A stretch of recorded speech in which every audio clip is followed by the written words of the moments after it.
What's up, everybody? Who's ready for more FireRed to not give me a shiny? Me, I'm ready.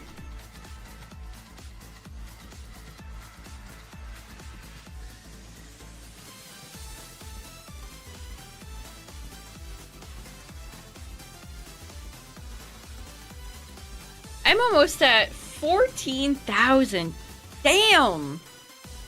God damn! That's a lot.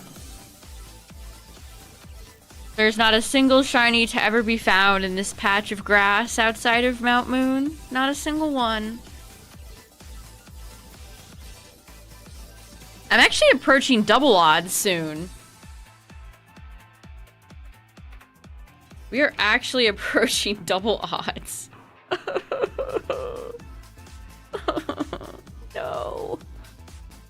So that would be 16,384 would be double odds. Oh my mamma mia. I'm gonna be sick, Chad. I'm gonna be sick.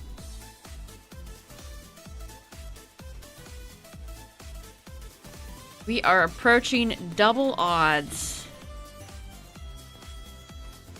What's up, everybody? How's it going? You get nothing! You lose! Good day! That's what LeafGreen is saying, I think. We're still smooth sailing in LeafGreen. We're not that far in yet.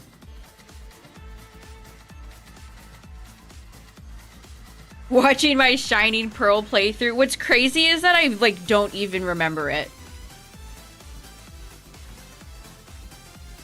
I don't even remember that playthrough. I remember getting Manaphy. And I think that's it. I think that's all I can remember. I do remember the Cynthia fight. The Cynthia Gauntlet was an interesting one. Alright, I'm ready. Let's go.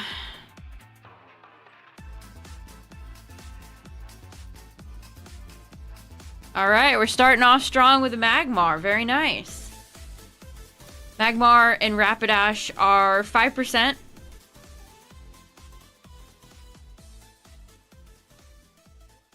I complain a lot. That doesn't surprise me. Oh, hey! Appropriate. That's appropriate. They really did pop off with Cynthia's theme. This is a whole Pokemon-themed playlist, Chad. I wanted something different tonight. It's a bit more action-y. We got some Pokemon bangers on the list. Also, Chad, guess what? We got a few leaky leaks to talk about. Let's see. What else has happened? Oh, the first Champions regional was today, and it sounds like it hasn't been going well. It sounds like it hasn't been going well for a variety of reasons.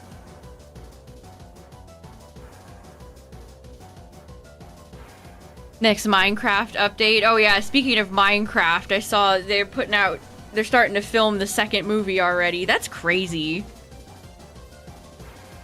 It doesn't feel like that movie came out that long ago.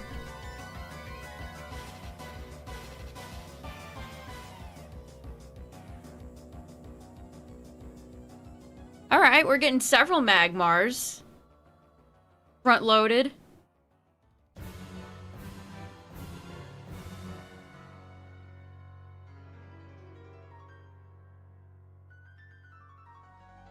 Yeah, Justin, so that's one of the... there's several problems. Let's discuss. There's several problems that have happened with the indie regionals today. What's up, everybody? Oh, we went 2 and 4? That's cool. There was a lot of people there. Which unfortunately led to another problem. But yeah, so Champions does not have a local offline mode. And so it's hurting the game. They cannot have enough matches because it's loading up, it's destroying the servers.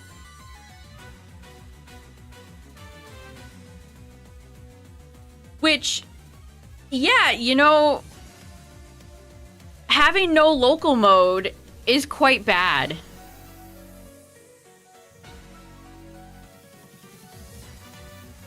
It's quite bad.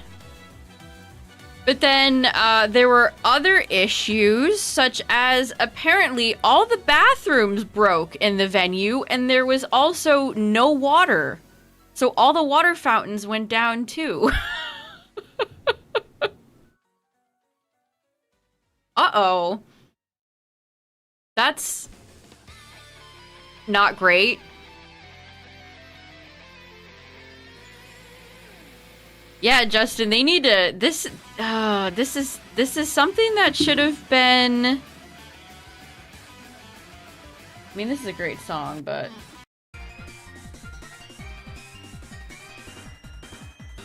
actually, you know what? I changed my mind. I want a different playlist. Oh, they always put bubbling in here.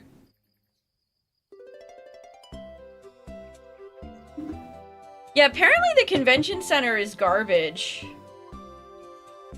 People were saying it's confusing to... I've seen so many tweets from people there today. I've seen so many tweets. The convention center is apparently really poorly laid out. Staff are telling people to just go back to their hotel rooms for the bathrooms. Nintendo failed to adequately anticipate a competitive format. That's true. How do you not have a... I didn't even think about it before, but yeah, how do you not have a local mode? How do you not have a local mode? Like, this is... Speaking of Go Fest, which that's cool. I wish I could go to that Chicago museum. This same thing has happened a ton... Like, people have been comparing this to Pogo.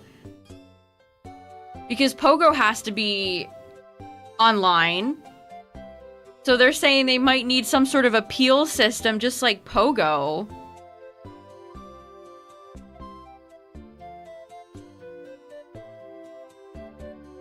I saw somebody say they had a server issue. They picked their team and they led Whimsicott and something else and it glitched. They like disconnected 30 seconds before the match started and it sent out their King Gambit instead.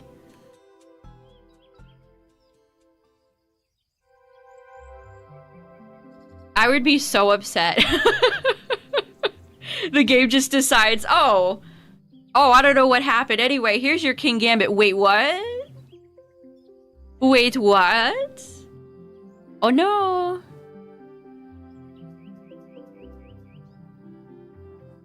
Yeah, so we're talking about, if you're just joining, chat, the Indianapolis Regional was today, which is the first time we're getting champions over Scarlet Violet. And the big problem is that there's no local.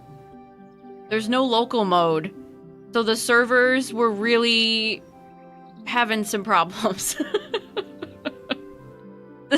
The servers were having some problems. Hey! Mr. Salty Eye Cream, thank you for the 77 months.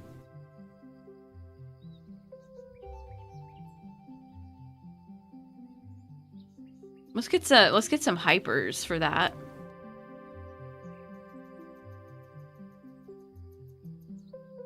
Yeah, I thought you did too. Oh well, here you go.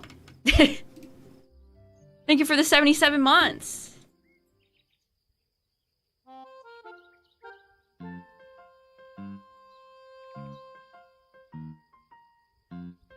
So there's no local mode, so the servers were under severe stress. Which I noticed watching this morning. I watched a little bit this morning, and the commentators were talking about a game for like 40 minutes. I'm like, they're usually a bit faster to get to games. Something must be amiss. And then, of course, all the toilets in the venue apparently didn't work. There's no running water. It sounds like a cruise story that's gone wrong. The poop regional.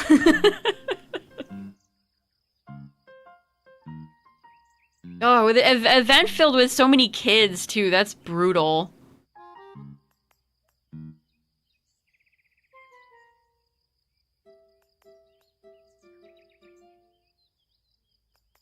So hopefully, it seems like they need to come out with a local mode. Hey, the 15 stream streak. Streaking.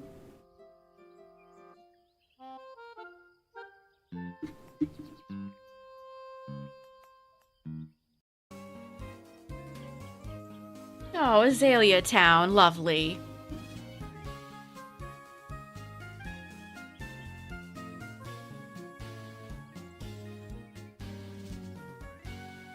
Losing your spirit to keep going. I know how you feel. We are slowly approaching double odds, chat. Once we get to like around 16K, we are at double odds.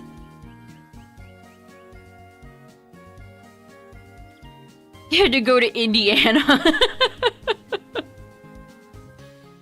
Yeah, people were saying that the convention center itself was just terribly laid out. Which that's on TPCI for booking these venues.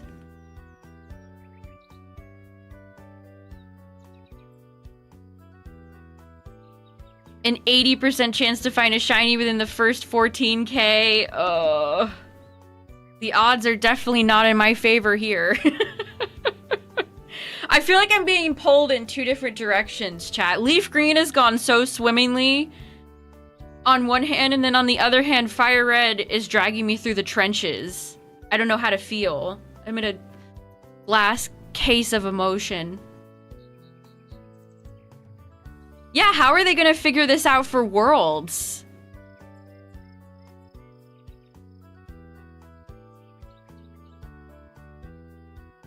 It seems like even with all the time they had to prepare with champions, it wasn't enough.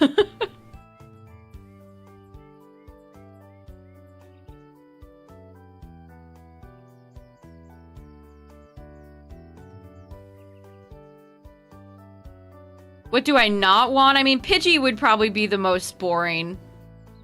But at this point, it's like, I'll take anything. I'll take frickin' anything.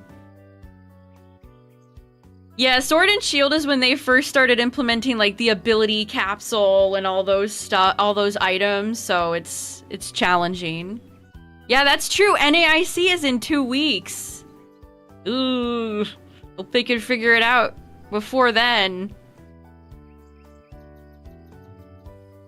Yeah, it's interesting. I never thought I'd see so many comparisons with VGC to Pogo. Because everything has to be on the servers and live. I mean, we've witnessed plenty of times where even like the local games can bug out and have disconnection errors. I'll never forget that Worlds where that Japanese player got absolutely screwed by the disconnect.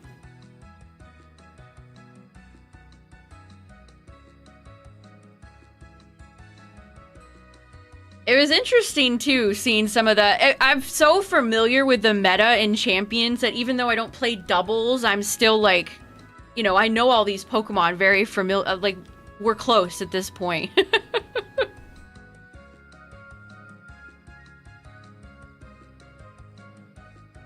That's true! When are they gonna... June is supposedly when they were going to add mobile support.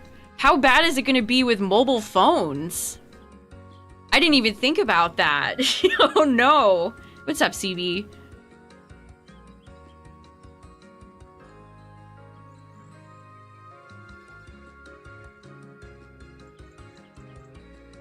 What's up, Cyan?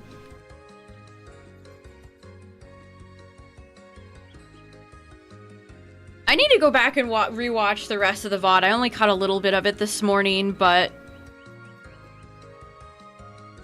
You had, like, your meta Charizard Y teams, and then everything else.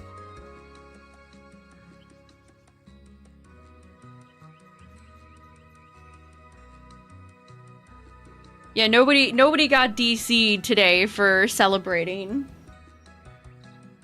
Geez, they've kind of been having a rough run of it lately, haven't they? Things have been a little bit rough at their events lately. Sheesh.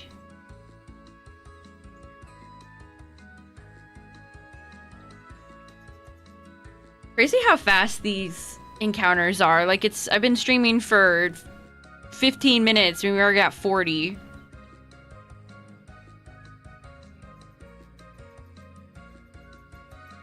But yeah, chat, we got some leaks to talk about.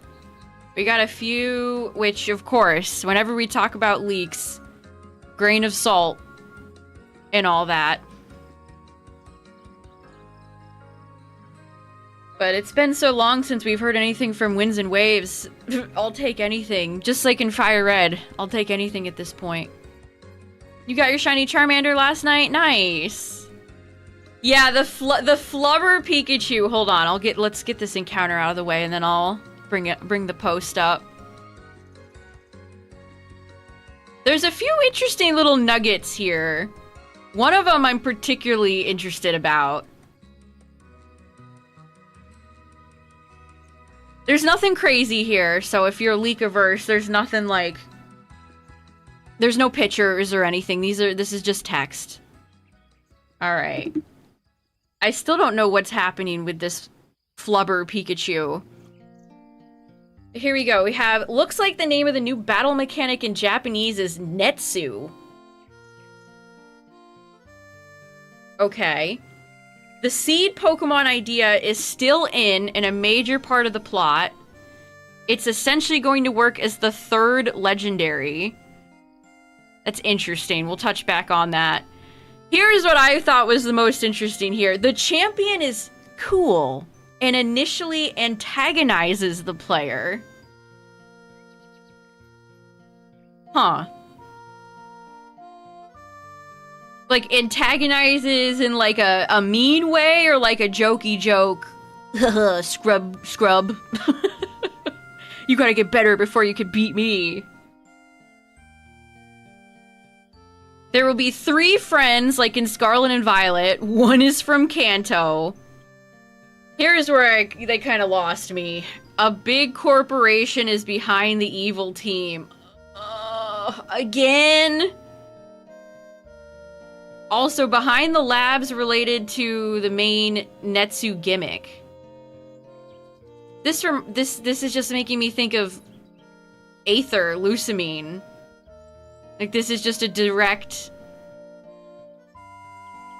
This is just Lusamine. Like... Pokemon Horizons! Wait, did I skip one? I did skip one. They're also hunting the seed Pokemon for their own goals as it will allow them to control the weather. They've got to have Castform in this game. Where's Castform? Alright, this is interesting too. Pokemon Horizons has been extended and will now continue to at least 2028. And will likely visit Gen 10. But a new anime series is still planned for Gen 10. So the anime stuff comes from Moot and the game stuff comes from Ball Guy.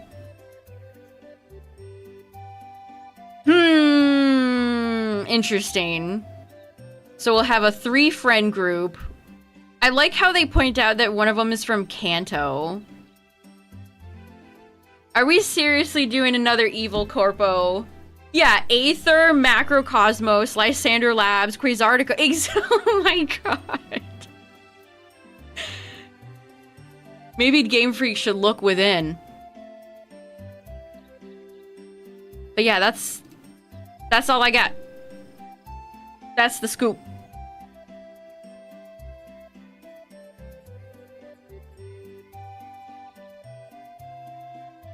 Waiter, more evil mega corporations, please. Yeah, the weather stuff does sound like Hoenn.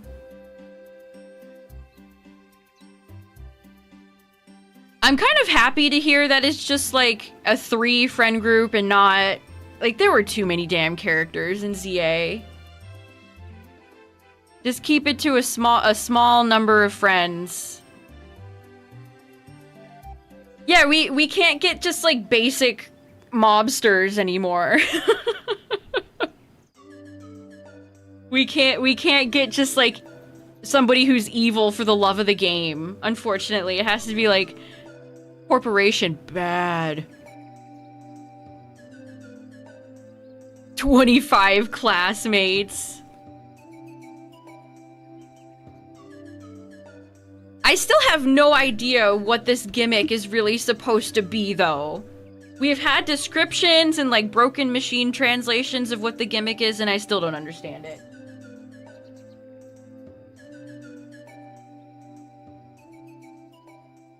Like, will you be able to change, like, changing weather? But that's already a thing in Pokemon. You can already, it's called Sandstorm. Rain Dance. Drizzle.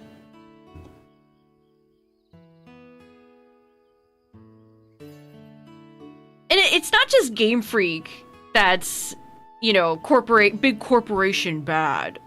Like, that is everywhere right now.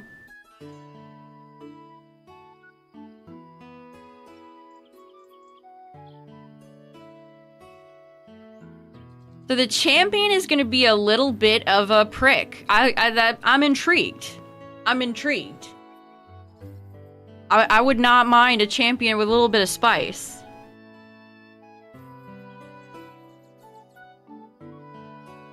They don't suck like Team MZ. Honestly, you could just keep Lita. She's the only normal one. Hop.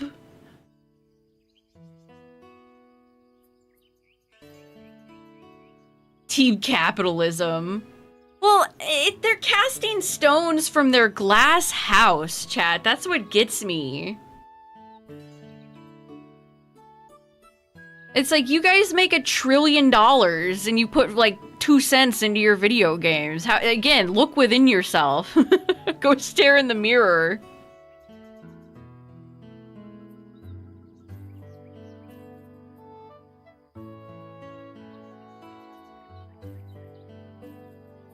Man, are we gonna have a 3rd generation in a row with just like a whack-ass evil team / no team at all? That's so lame.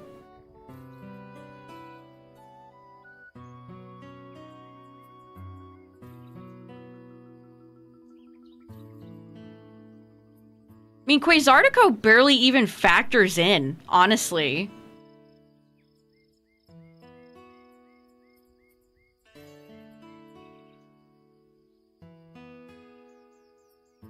Yeah, we defend the CEO from all the protesters. That that really is kind of a questionable moment in that game, by the way. That really is kind of like a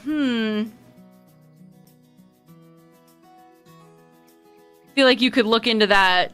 You could look deeper into that. Yeah, I've been wanting, you know, a rival that's maybe part of the evil team. I've always thought that would be quite interesting, especially if they were like your friend.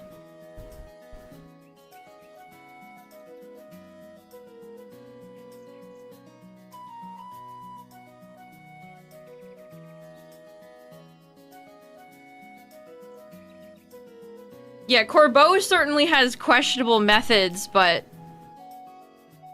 they're also supposed to be, I don't know, I read them as kind of Robin Hood-esque.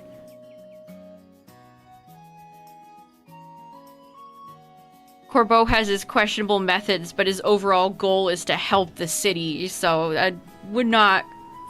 I guess he's not, like, that's not really he's not the bad guy. I mean, giving out loans to to underage kids is probably bad guy material, but the game doesn't seem to think so.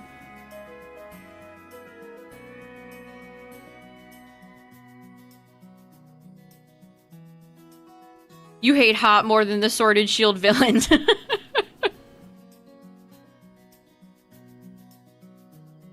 I think that's, honestly, I think that says more about the villains than it says about Hop.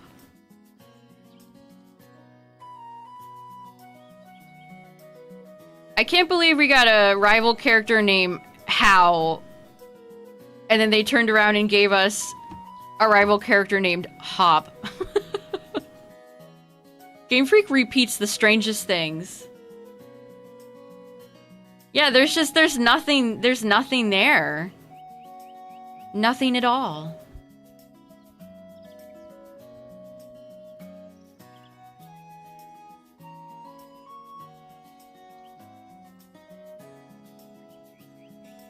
How was way worse. Hip. Where's Hip?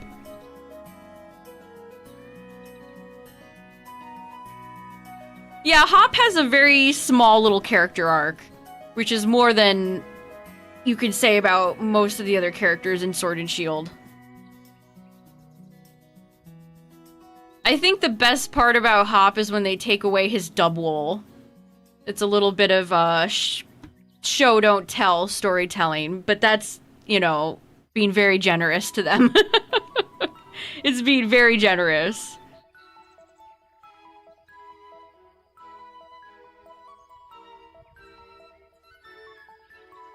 Oh, I did not like Team Star. Team Yell, to me, Team Yell barely even counts. Team Yell feels like Game Freak had a quota. They're like, okay, we're making a new mainline Pokemon game, and we've got to have an evil team. Team Yell, okay, anyway. Team Yell feels like their contractual obligation. I mean, it's just the same ugly grunts. They don't have admins. There's nothing to them. They're very whatever.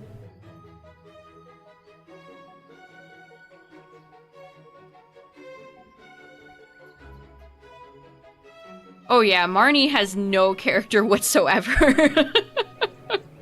People like her design.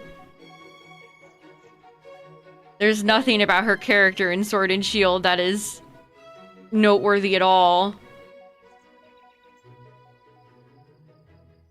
Yeah, they're basically a hype squad. Or a nuisance team.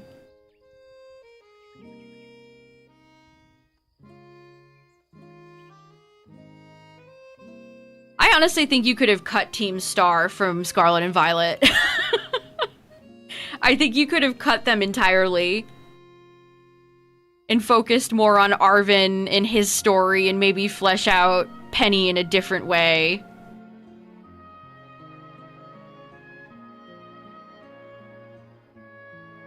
What's up, everybody? It's just like Sonic, you know, even your worst Pokemon games have good tunes. They're pretty consistent on that.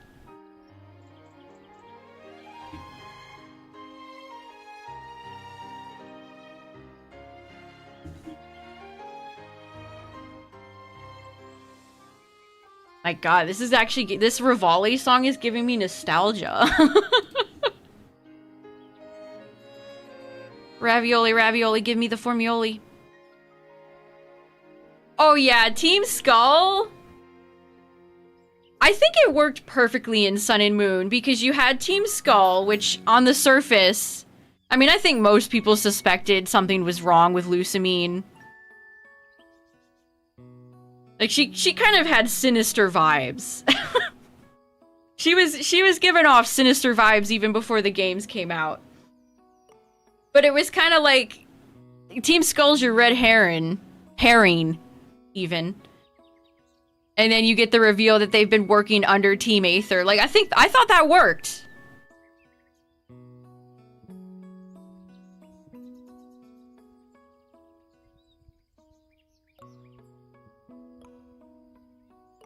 I remember when, before Sword and Shield came out, there was a theory that Leon was gonna be evil. I would be down for an evil champion.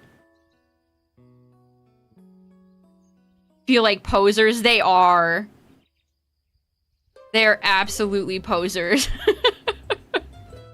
Oh, speaking of Sun and Moon, why does that keep happening tonight?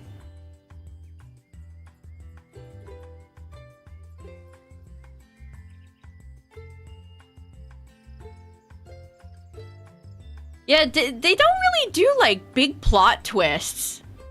And not to say, like, a lot of plot twists are obvious and it's like, whatever. But sometimes they're really fun. I guess you get Volo. Volo is the one where you get your little plot twisted. See, I liked him. I thought that was the big reveal, and then he brings out Giratina. Like, that was a surprise. That was great.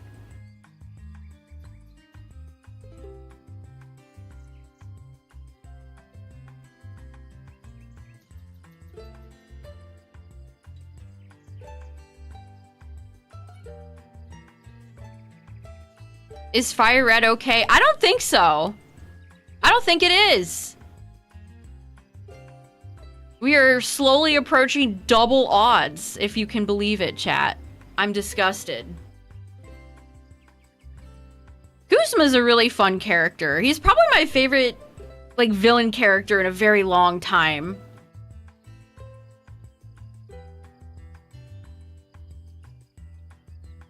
Because they bothered to flesh him out. Usually, so many Pokemon characters are just their trope, and that's it. They bothered to actually give Guzma a little bit of character. And then you get to go to his house, and the golf clubs, and all that. They tell a story. Is it the greatest story of all time? No. But it's something.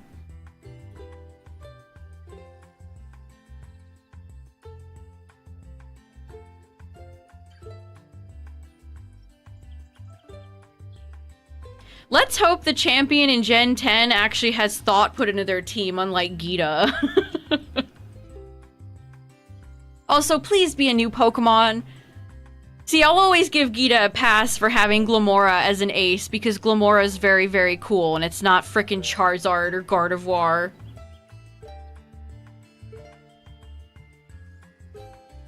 Here's the champion of Gen 10, and it's Charizard again! Gengar. Oh, don't say that.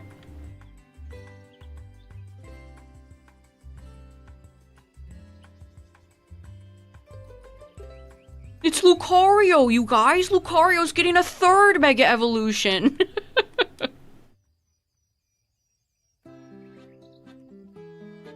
Best evil team in your opinion will always be Team Rocket. They're the OGs. Hard to argue with the OGs. Giovanni just has an aura to him that few other Pokemon villains have.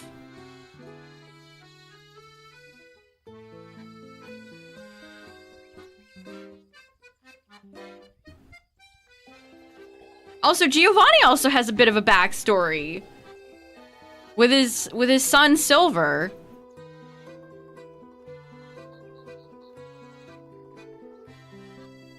They've shown that Giovanni is not just a one-note villain. He's shown to respect the player character.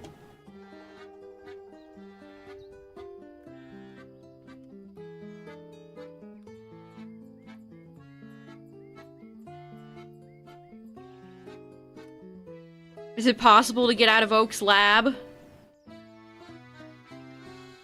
You know? Who's to say? Gita with Cerulege or Armarouge. That would have been fun on her team. I think Cerulege would have fit her quite well. Take out the Go-Goat. Or the Avalugg. And put Cerulege on her team.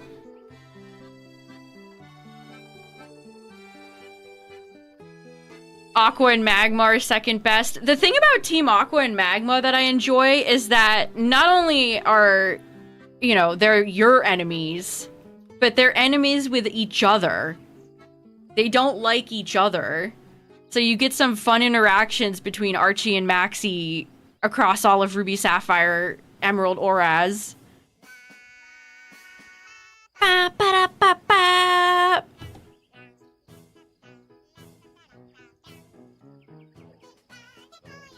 This song is so joyous.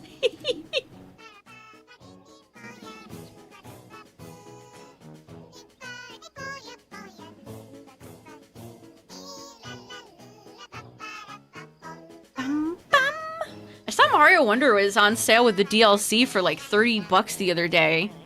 Like, wow. Usually you don't see Nintendo games that recent, that cheap.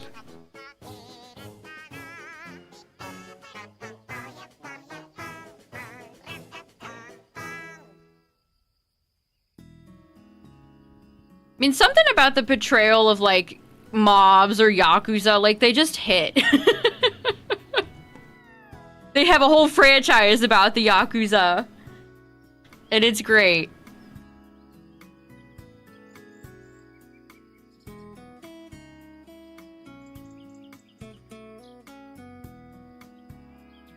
It was Mario Wonder. I mean, I think I've seen ZA for maybe $10, $15 under.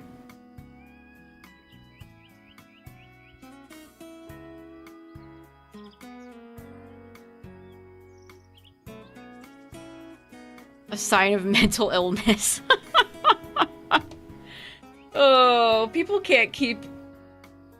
just can't keep on scrolling. They gotta give you their own personal thoughts about everything.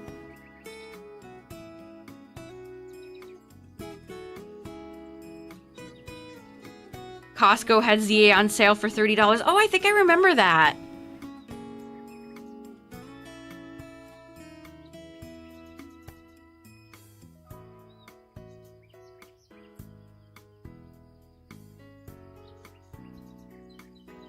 Digimon games for 10 bucks on the eShop? Damn. What's up, Poke Guy?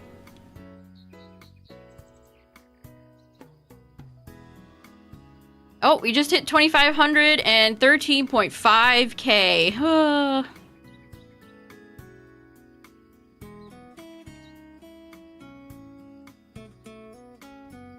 Oh boy, we are in the last day. Well, I am. I'm in the last day of May. It's almost time for game news. We're almost there, chat.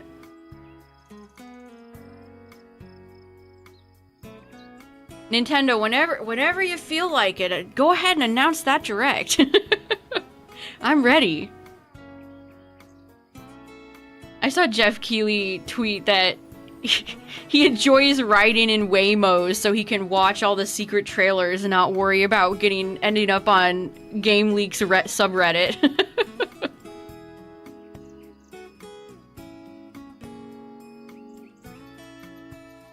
What's funny about a lot of the staunch Gen 1 haters too is that usually, like I said, there's the Sun and Moon Zoomers. Which it's like, hey, did you guys play Ultra Sun and Ultra Moon? Because, there's a lot of Gen 1 in there. I don't know if you've checked lately, but there's a whole ass side quest dedicated, a whole part of the game dedicated to Gen 1. But that gets a pass. Interesting.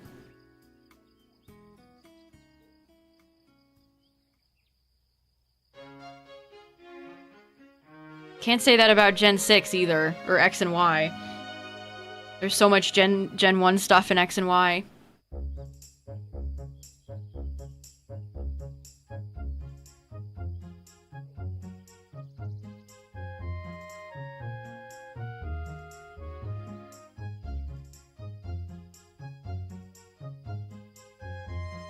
I miss Raticate.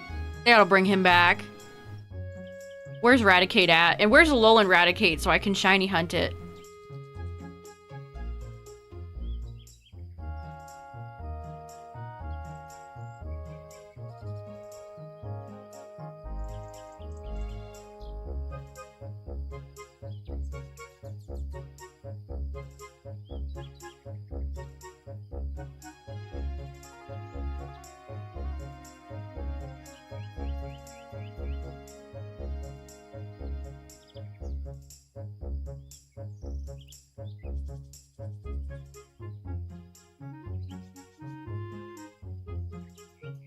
Ponyta!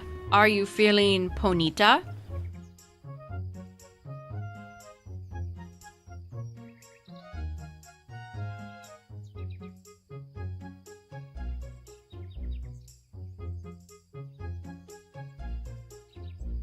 This is a good song.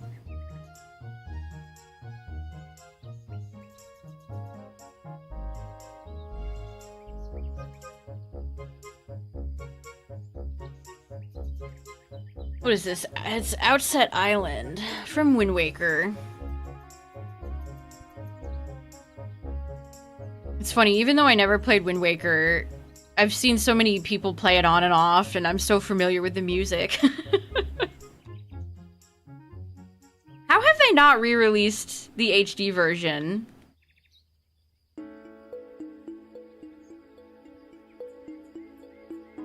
Hey, thank you for the gifts! The big old 5-pack gift membership, let's go!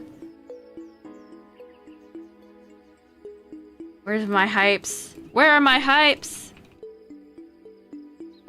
We gotta get the hypes.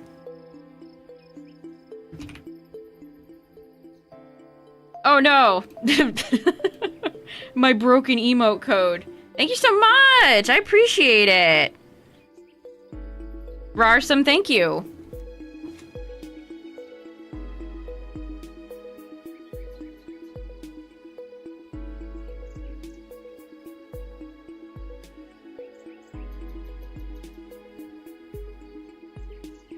Like Pokopia. Yes, Pokopia also has a lot of... I mean, it's kind of hard to dodge. New evil team will have Incineroar as its mascot. Well, thank you so much. Have a good one. Maybe that will... maybe Nidoran will stop betraying now.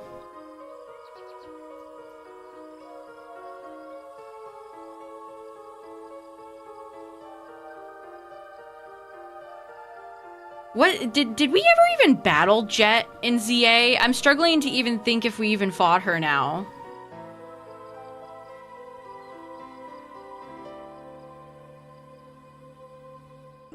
You fight Vinny a few times. Pidgeotto. The Pidgeotto wombo combo.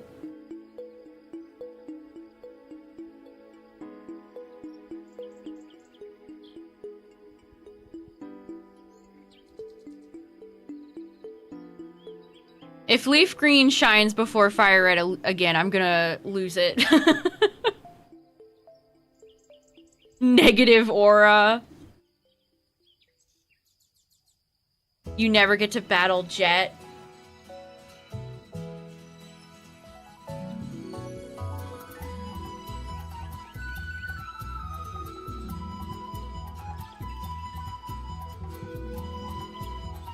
We've talked about this a lot, but it kind of feels the same way that Disney's been running things for years now, where, you know, it's like some deep emotional problem related to one of the main characters, as I've called it, Grandma's Depression.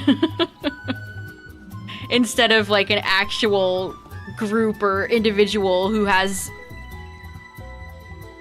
villainous intent.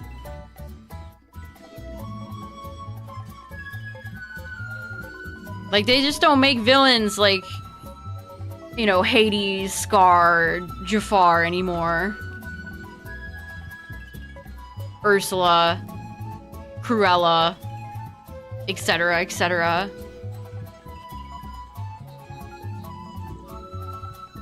Froyo. I always say Froyo. He's yogurt now. Frollo.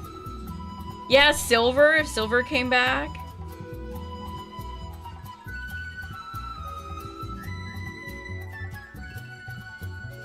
Do you guys think they'll have returning characters in Gen 10? They've pulled away from that. But at the same time, it's like, this is Gen 10. They are just coming off of a... They're just coming off of an anniversary year. Are we gonna get any characters coming back? Is Grimsley gonna be back just standing on the beach somewhere? Honestly, that would make me laugh out loud. Just seeing Grimsley back, chilling on the beach, that's all he does. That's all he does these days. Looker. He's running the international police. The Glimwood Triangle live stream. I do! The 24-hour live stream. I kind of thought that was fun. It'd be nice to see some of those weird, quirky Pokemon reveals for Gen 10 return.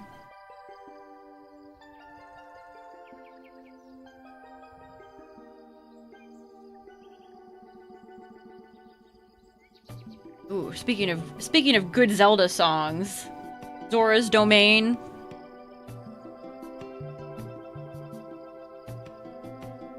The Zora and Ocarina kind of creeped me out. I still kind of think that. They're very alien looking, but at the same time I think it's kind of cool. They definitely humanized them maybe too much in Breath and Tears.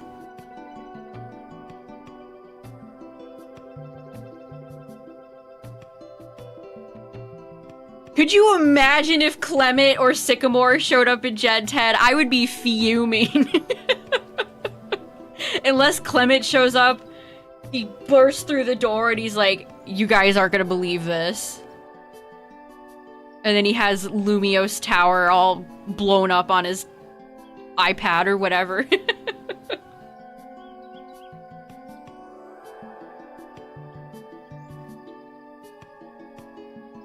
They furryified them in Breath of the Wild, yes.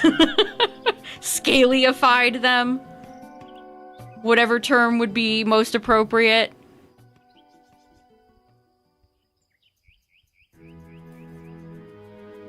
We've got to give the fish people boobs.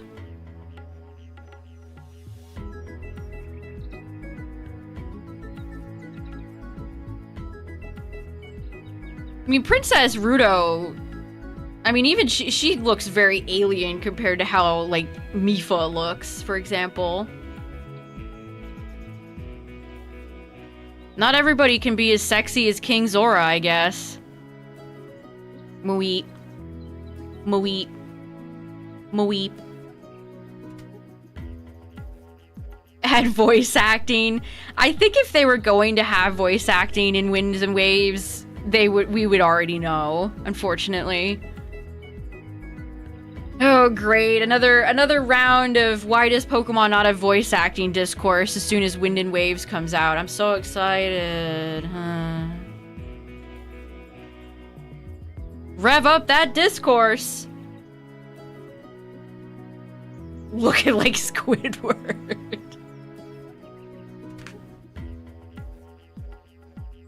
Poor Squidward. He gets no respect.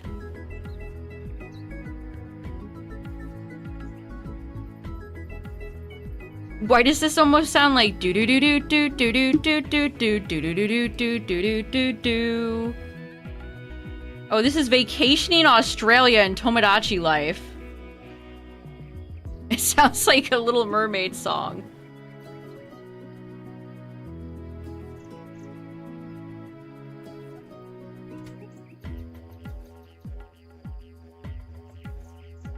Made them all look like Gilman.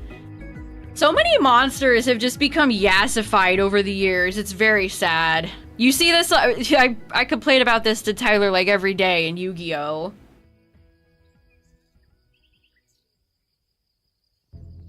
We don't get like Scrunt, the evil marmot from the underworld anymore. We get Evil Twin.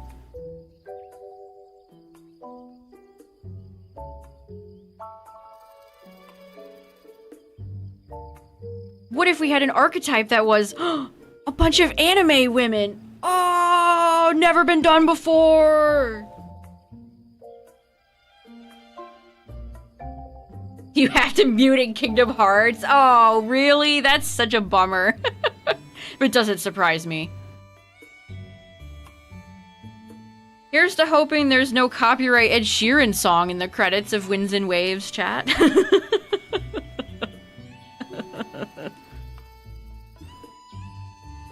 My FireRed is causing your depression.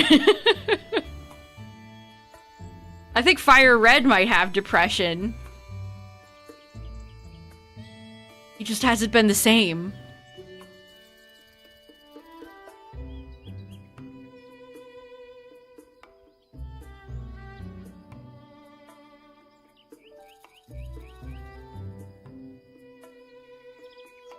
I don't think they want to pay any A-listers like Gaga.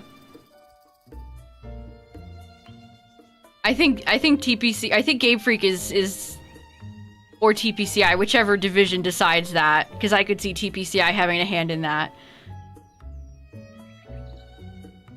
Whichever one decides that, I think they go for, like, who's famous but not famous famous.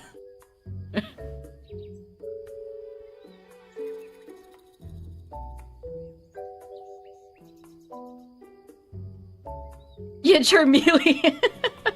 Charmeleon, you're scaring away the shinies.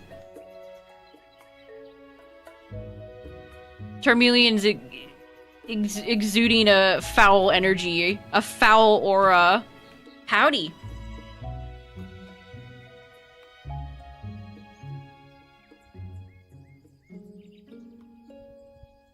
Yeah, they could probably get Post Malone for real cheap now.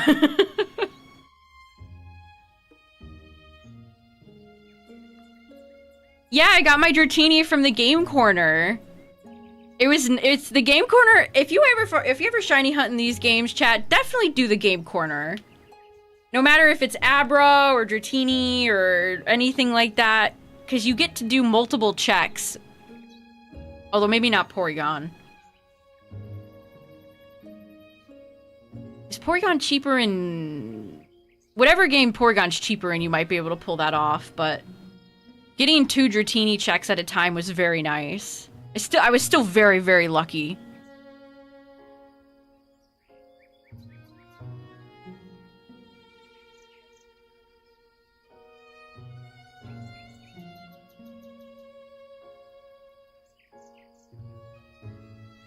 Yeah, some of the Game Corner Pokemon are cheaper in FireRed, and some are cheaper in LeafGreen. Dratini, for example, is more expensive in LeafGreen. But that actually ended up working out for me, so... Hooray!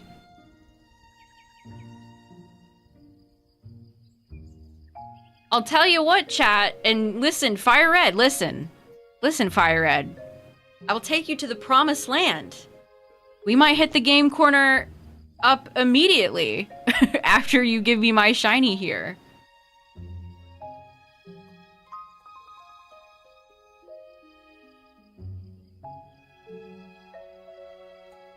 Big Green. Being paid off by Big LeafGreen.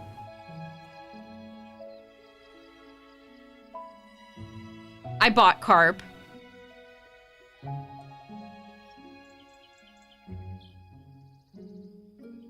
So only Meowth has been my wild encounter so far. Pink Dratini is so nice. I can't wait to get Dragonair. After we get the shiny from Mount Ember, we'll definitely train up Dratini.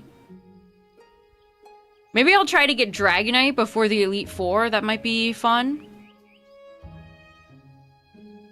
Why did we buy the goldfish at the hospital? You know, that's a great question. You never know where the... It seems like somebody is trying to sell me something. You never know where they might strike.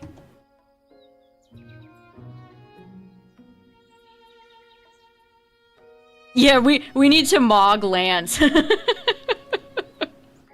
Hey, Lance, check this out. Show him who's top booper dog around here.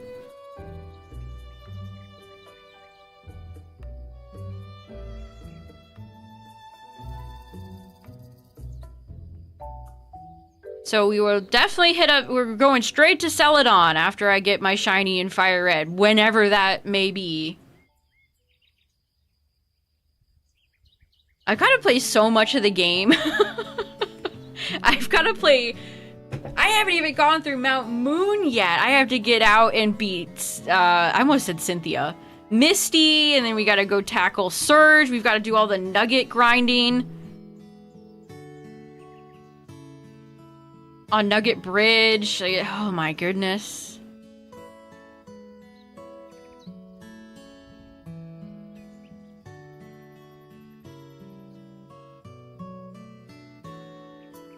Cynthia is the second gym.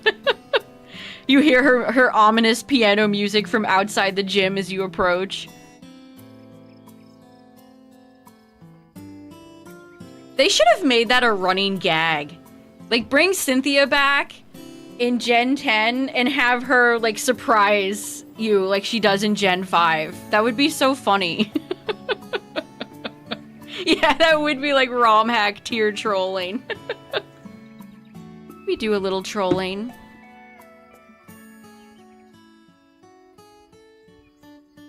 I hate how much Pokemon is afraid of continuity. Who's next in FireRed? Rhymes with Schmabra.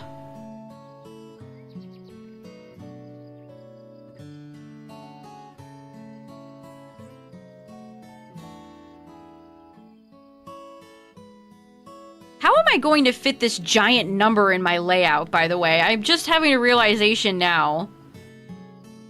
Maybe I'll have to do like 13.5K? Oh no. I don't have the layout space for this, FireRed. You're killing me! You're killing me, FireRed. You're killing me, Smalls.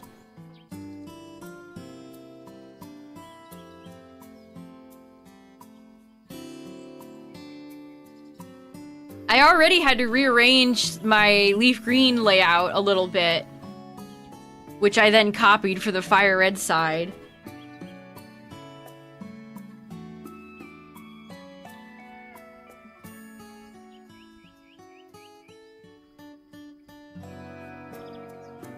I've seen a few people around shiny hunting in Ruby, Sapphire, Emerald. It's got me excited for whenever they release Gen 3.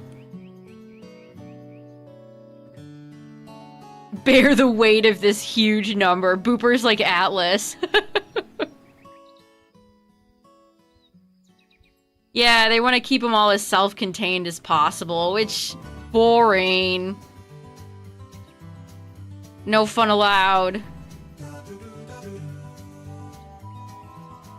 I mean, that's mostly true, but then they're like, here's all these Gen 1 Pokemon.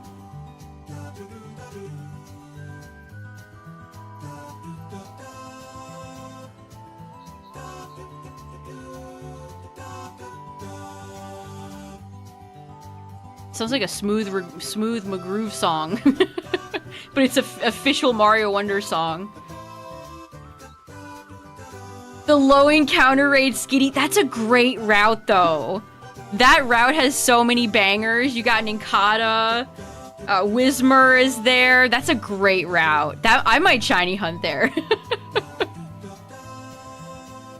That might be a place I will want to shiny hunt, too. That's a great route. Oh, Gen 3 has so many good routes. That'll be so hard to decide who I want to shiny hunt. Petalburg Forest, too, is very interesting. Like, you could get Shroomish. Imagine, like, Gen 3 Mushy Mush. That would be great. Get Shroomish or Wurmple. Slack Off would be really fun.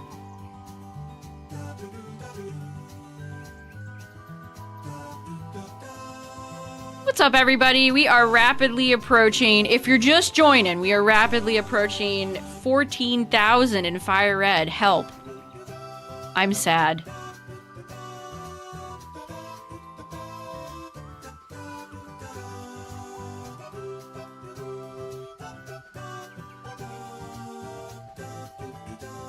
Like, unless LeafGreen secretly turns out to be like the Atlanta Falcons, I don't know how FireRed's gonna pull this off, but it isn't over until it's over. Ooh, the abandoned ship.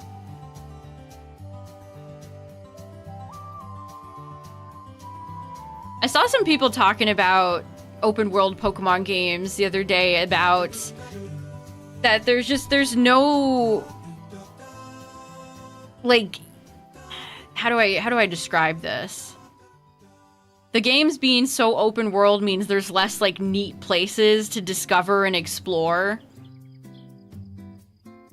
Because it's so great in Gen 3 when you get on the ship and you boat past the abandoned ship for the first time and you're like, ooh, what's that? Wait, go back, what's that? And And you can't get there until you get surf yourself. Like, I miss stuff like that, you know what I mean?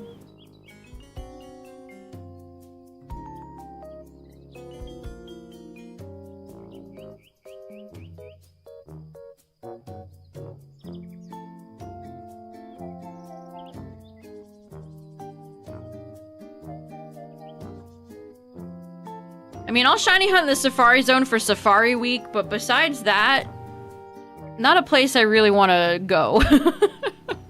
I mean, if I don't get Nidoran, you know, it is what it is.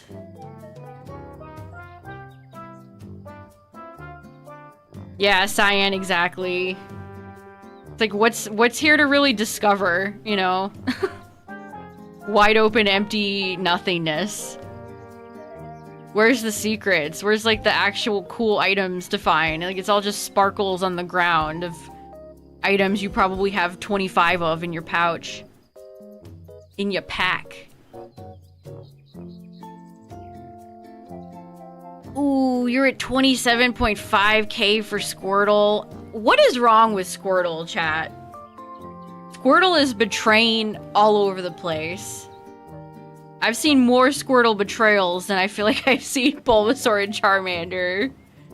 Tyler, no. What are you at for your Squirtle? Have you hit 12k yet? Ooh, Latios and ZA. That's a good hunt. Fast, too. 12.2k. Oh my goodness.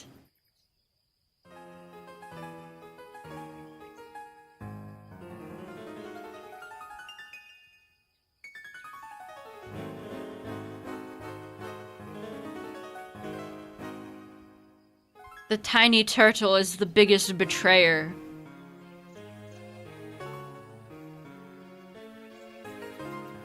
Should have done Charmander. Bulbasaur wouldn't have done this to me. Hey, for as much as FireRed is shit in the bed right now, at least I got my Charmander under odds, like...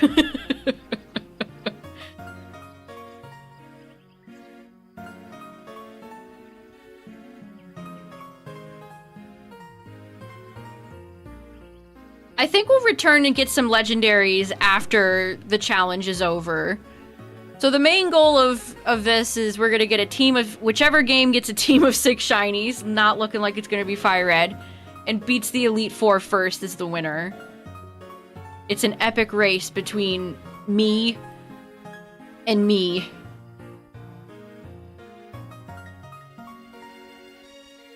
Darth Squirtle, the unshiny.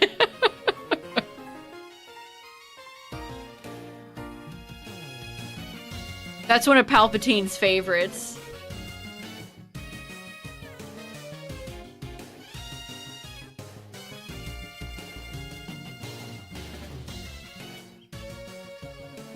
Getting close to 4 times odds, that's brutal.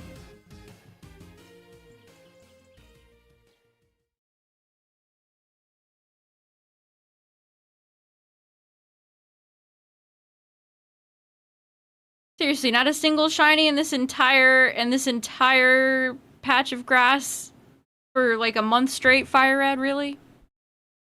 The Jigglypuff would be great. Wigglytuff and Charizard would be like the dynamic duo. Although I'd probably look at Jigglypuff's move list and be a bit sad. It's weird to go back and use normal types that became part fairy later. It's like, oh, you're not fairy anymore.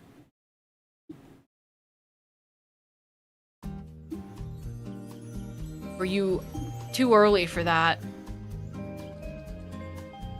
San Diego Padre rappers.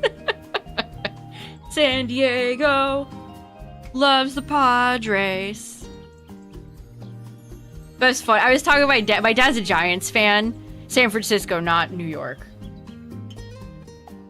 And they're having these, since Worlds is in San Francisco this year, they were partnering up with the Giants to do like a Pokemon night. And I told him I saw a comment that said nobody should be exposed to the 2026 Giants. They're quite bad this year.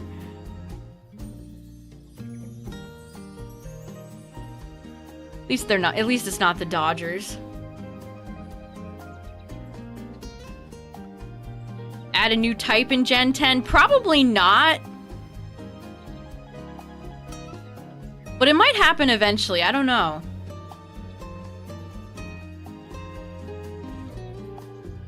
I feel like a new type will happen at some point. Just, I don't know when. I don't want to play with you anymore.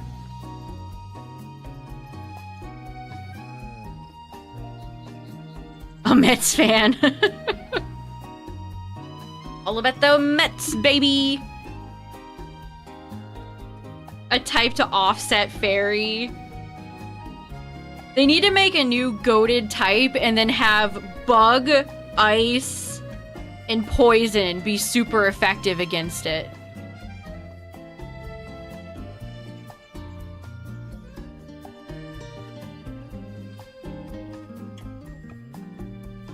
I mean, I feel like the Lions are on the precipice of potentially doing something. They're a fun team.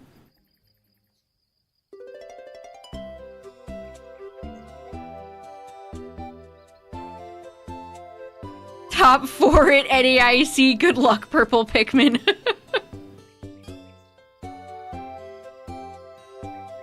Unicorn type.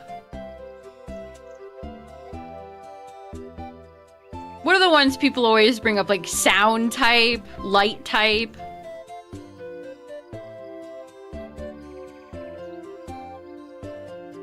Being a Mets fan.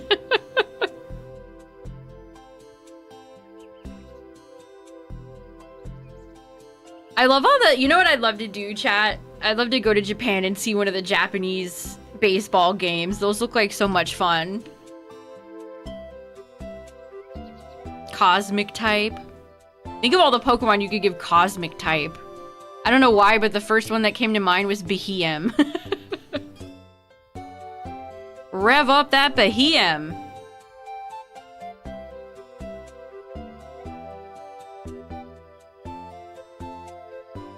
A Browns fan? Oof.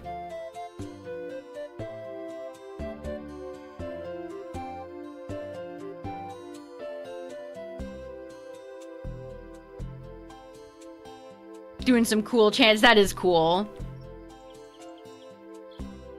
The Japanese Pokemon Center has partnered up with the Hiroshima Carp before. That's fun. I think there was another team. They've done a few different collabs. All right, 13.6K and 2,600. We're almost at 3K in LeafGreen. I need to get to the 4s. That's where I'm the luckiest. Maybe 14K will be when it finally happens. Every shiny except Lucky Girl has a 4 in it.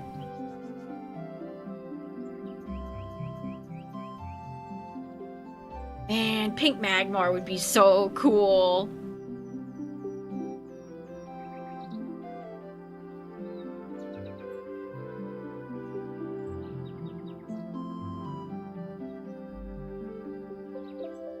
The Mets are doing a Naruto collab. It's interesting to see how many baseball teams are... Like, didn't the Dodgers have, like, a HoloLive person or a VTuber or something a year or two ago? They're looking at those view numbers and they're like, we gotta get the anime crowd in here. We gotta get these nerds to care about sports.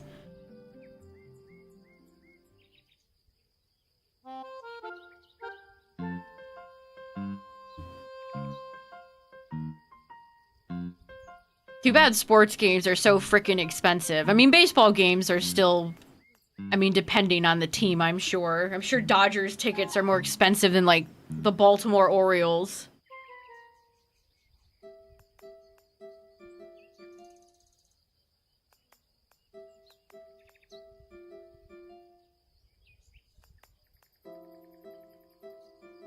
Than the players. Oh!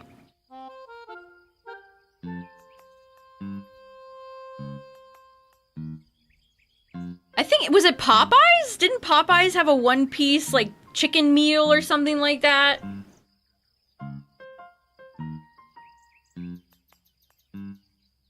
Collabs are big business these days. Big business.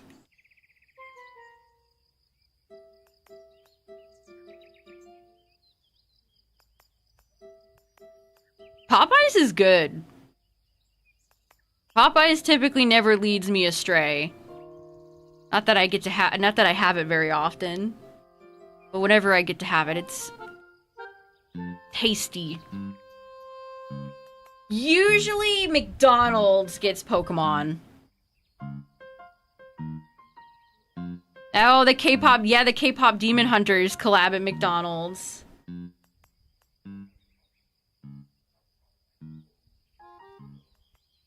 Oh, Sonic? How do you not have a Sonic collab with Sonic?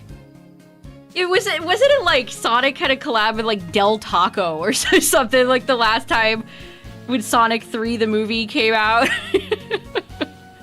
Sonic must not be interested. They're like, no. Don't they sell like chili dogs too? How is that not a collab made in collab heaven? OGs, remember the Burger King Pokemon collab? Oh, yes. Honestly, bring that back. McDonald's Pokemon collabs have been dookie for years. They don't even give you real toys anymore. That's how much everything has fallen off. What's up, Terry Ma?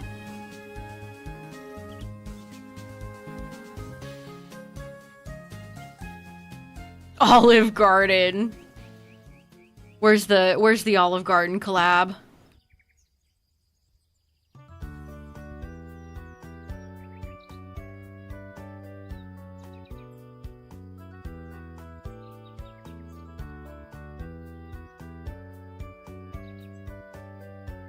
Bring back the gold cards that Burger King used to sell.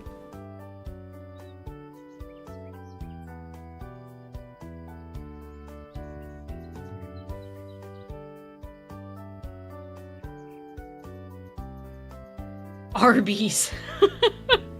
I mean, they have the meats, but I don't know if they have any collabs. What's up, Nelly?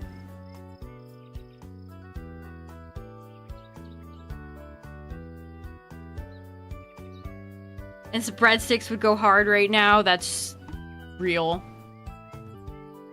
Yes, I've noticed that, Dragoon. A lot of people try to list their Burger King Gold Charizard cards and think they are gonna become millionaires. I think it's a double whammy. Oh, speaking of scalpers, chat. A little bit of news about that, too. But yeah, it's like a wombo combo of they think it's real gold and Charizard, so they're like, this is going to be worth thousands of dollars.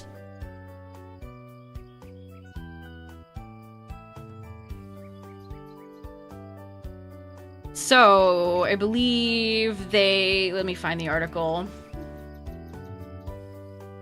TPCI has banned the sale of graded slabs and Pokemon Center products at events. Wow. See you later, slab bros. Wow.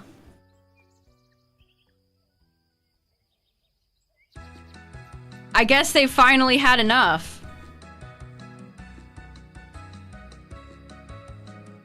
That's crazy.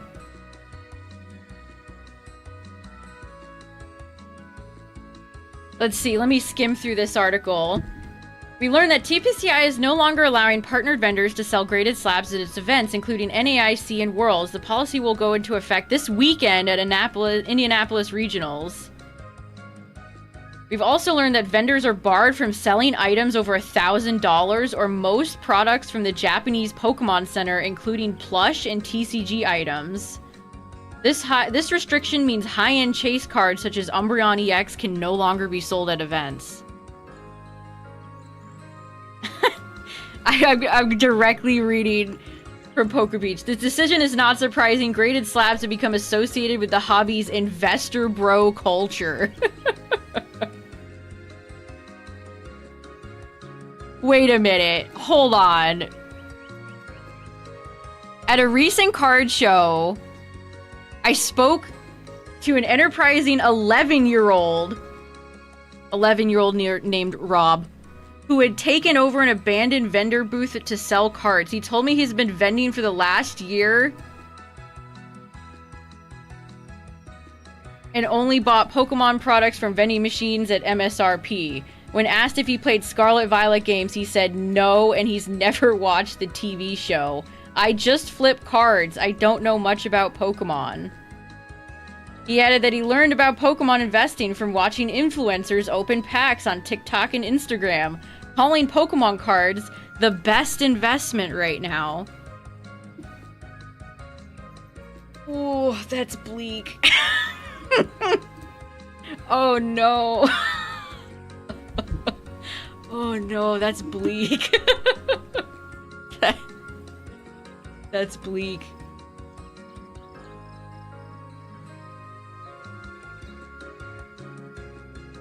How do you even have no, like, knowledge? That's... I mean, we know scalpers are like this, but just as, like, a... Shouldn't you know at least something about the product you're selling? Shouldn't you have a tiny bit of knowledge? Like, that's just crazy to me.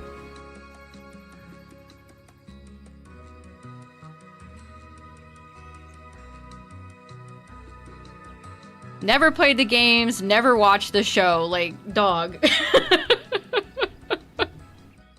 Come on, man.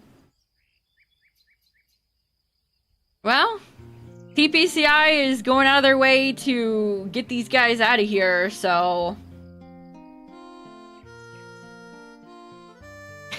Look at all these fed up comments. They should ban online only and social media sellers too. Wish TPCI would start shipping their boxes without security wrapping. Which I've seen a lot of, there's some Japanese stores that will cut the corners of the packs off so they lose their value.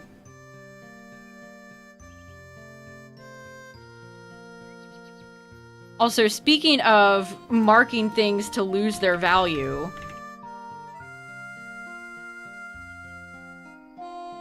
Stole a guy's 100K collection and refuses to give it back? What? So get a load of this, chat. Target has been adding anti-theft tags to the Pokemon displays after scalpers begin stealing them. Sign, not for sale. Target product. Oh my god.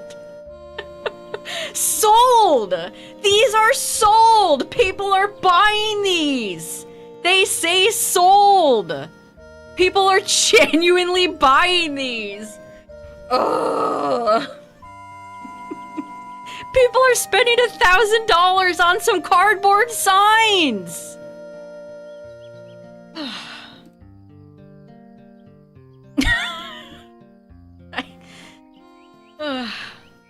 I need to lay down. This is too much for me. How much to get the sign graded? I'm selling a PSA 10 Charizard stolen sign.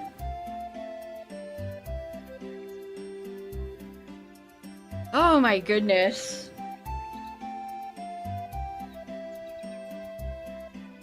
People are selling signs for the fact that people are buying them! Somebody spent $900 on a stolen sign.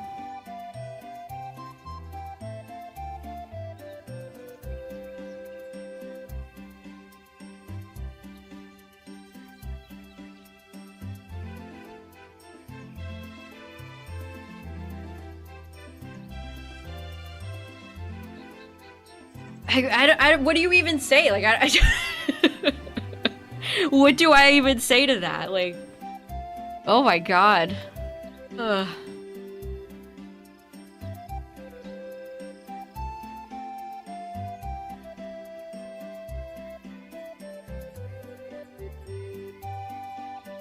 I need Booper to have like a head shake, like a it's bleak.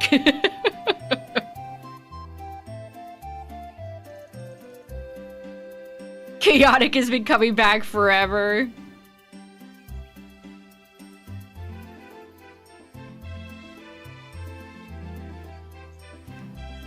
Yeah, I wonder now if there's gonna be strict rules, like when the signs are done, destroy them. Which is kind of a shame, you know, if you throw them out, if you get them out of the dumpster, you know, that's one thing. But if you're going into the store and like just straight up walking out of the front door with it. Yeah, that could already be in place.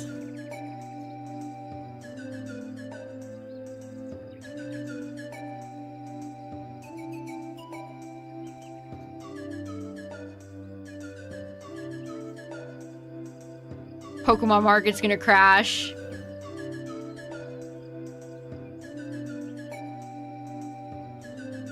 Oh, you're shiny hunting Trico. That's a great shiny, though. Love Trico. Trico, be shiny.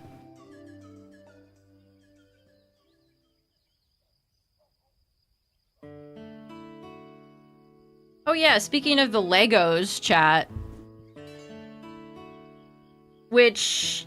people have tried to scalp the Pokemon Lego stuff, but they haven't been successful for the most part.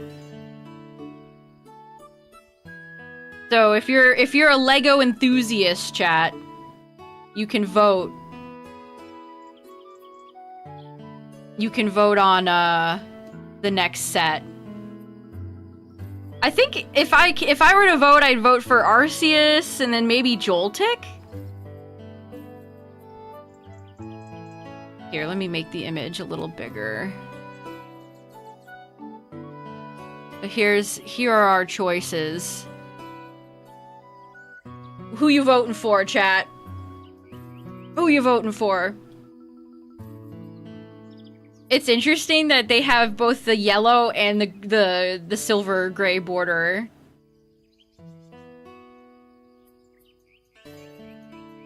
The Joltik one is very cute. These are all fun. Yeah, Arceus is just that Pokemon, you know. I've seen a few people say they think Mew's gonna win because it's Gen 1.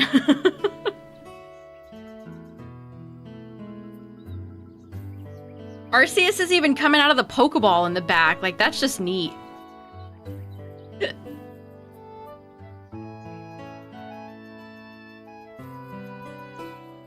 So here, if you want to vote, chat.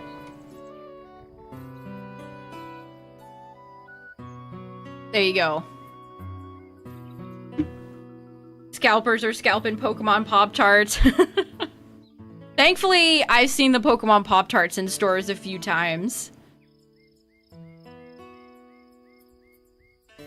When they first came out, people were in fact scalping them.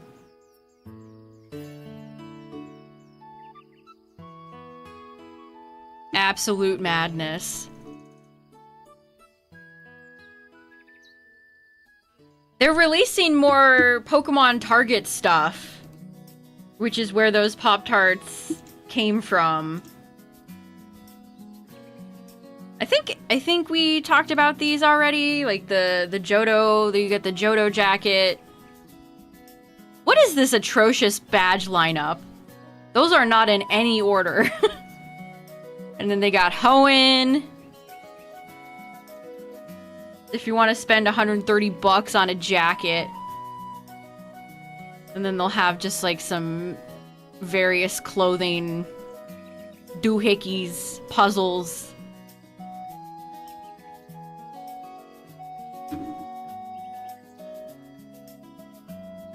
Yeah, the jackets are not cheap.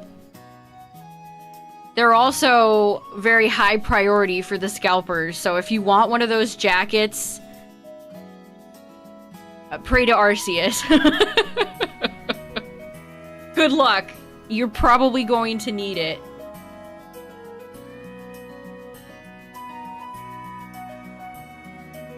The jacket, they just have no...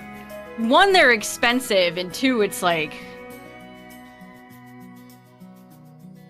Yeah, I don't think I could pull those jackets off, personally. The color combos are not doing it for me.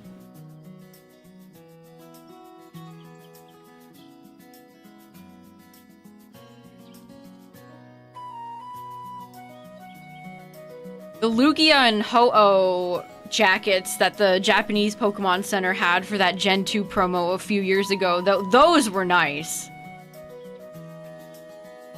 They had a nice embroidered Ho-Oh and Lugia on them. They're not even heavy looking. They look like they're lightish windbreaker jackets. Why in Giratina's name are they 130 bucks?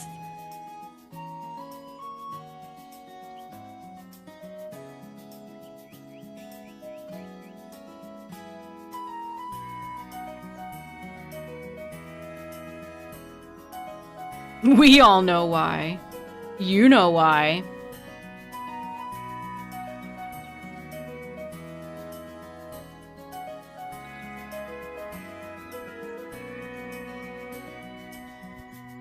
Pokemon Center always charges, honestly, what I think is way too much money for almost all of their clothing.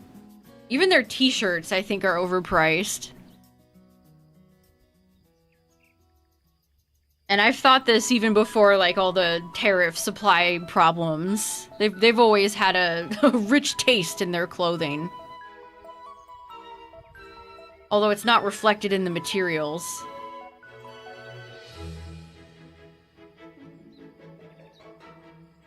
Exactly, they're not even, like, you're not paying for quality fabric.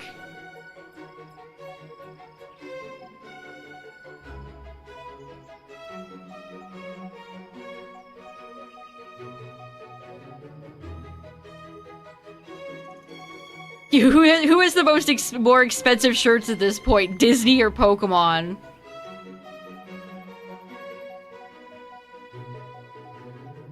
Every time I see the price of those Disney Spirit jerseys, it makes my stomach hurt.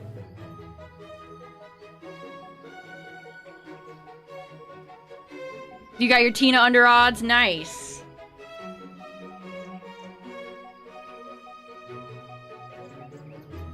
I've kind of noticed in general a lot of Japanese clothing is expensive. Oh, the Star Festival, it is a nice song.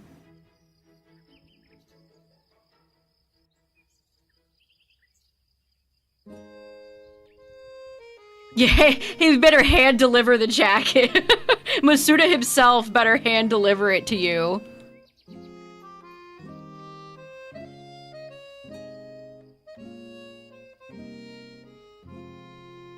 You started on Entei? Nice, good luck.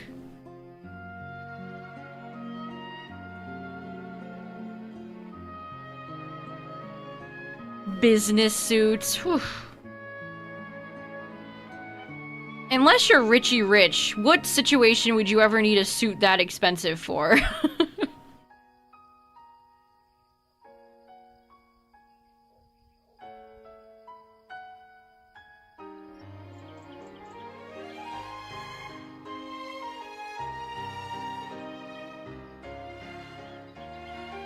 It's like all the people who are into like designer purses.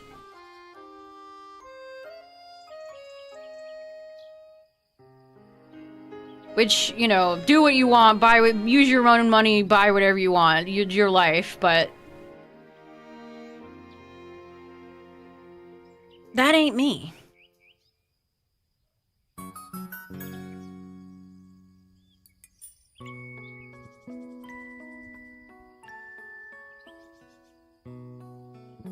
A Pokemon-themed tuxedo. That exists! You could buy a full Pokemon suit if your heart so desired it. Caught 2 shiny Foxies, nice. Evil line has great shinies. One guy was mourning his choice to buy a $5,000 designer bag.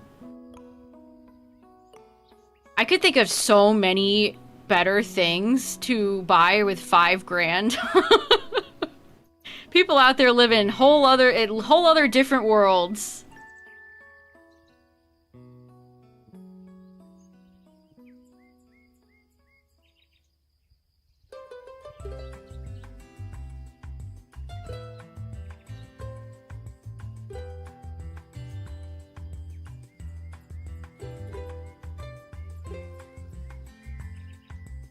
I was actually on the US Pokemon Center website the other day, and I was almost considering getting the Corviknight Pokédoll because I was like, wow, this is actually, like, cheap and affordable.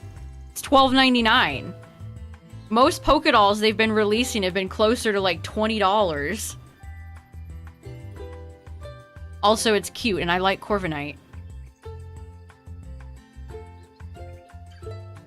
Yeah, with 5 grand, you could buy so many stolen Target signs. The world is your cloister. If 5 grand would definitely get you a nice like, you could go to Japan, you could go to Europe, go to the Bahamas, go to Disney. Okay, well, maybe not. That might be too crazy.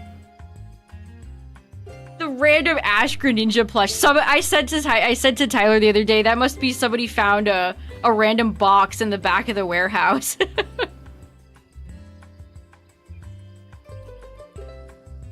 Who's your favorite basic regional bird? You know, that's actually a really good question.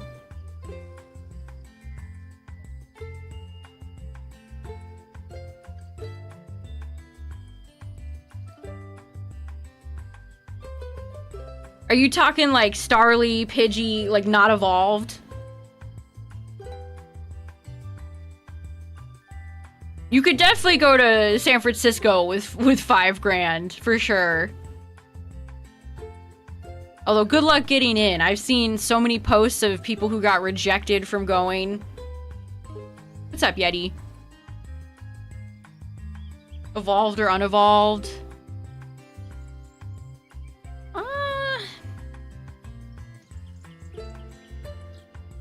Honestly, maybe like Talonflame or Corv.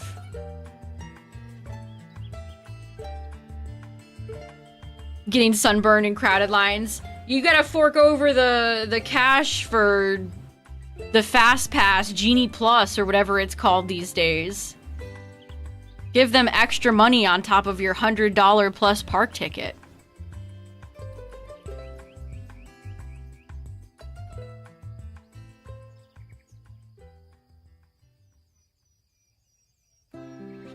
I don't know how anybody affords it, Cacturn, truly.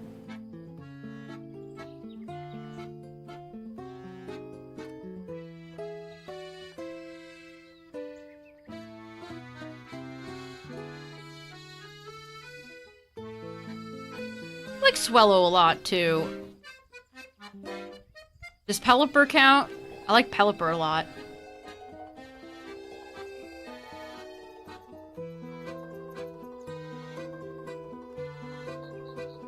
Magic Kingdom, yeah, that makes sense. Magic Kingdom, I think, is the busiest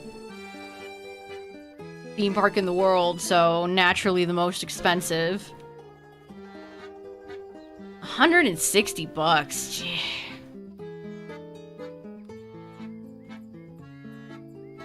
Doesn't account for parking, food, snacks, lodging, flight, train, car. Whatever method of transportation you use.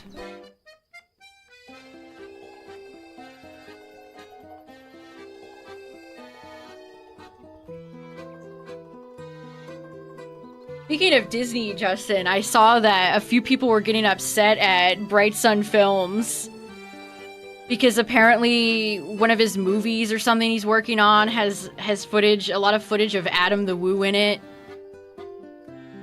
So some people are accusing him of using his death to profit. I haven't seen, I don't know. I've just seen a few, one of the Disney vloggers or just regular vloggers I've seen was throwing that accusation at him.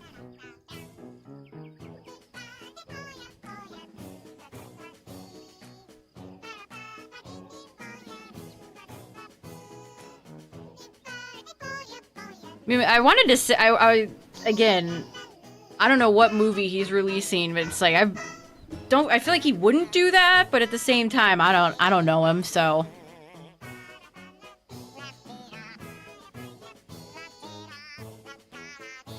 I don't know if people are just being overprotective of Adam or what.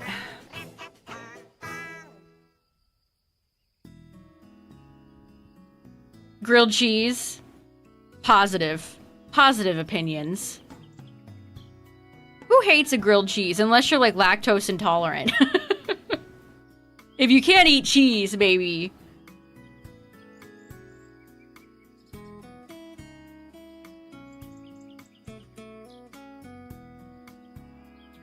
Yeah, that's kind of what I thought. I don't know. It doesn't seem like he'd be overly malicious. Never struck me as that type of guy, but... sometimes you don't know people. I don't know.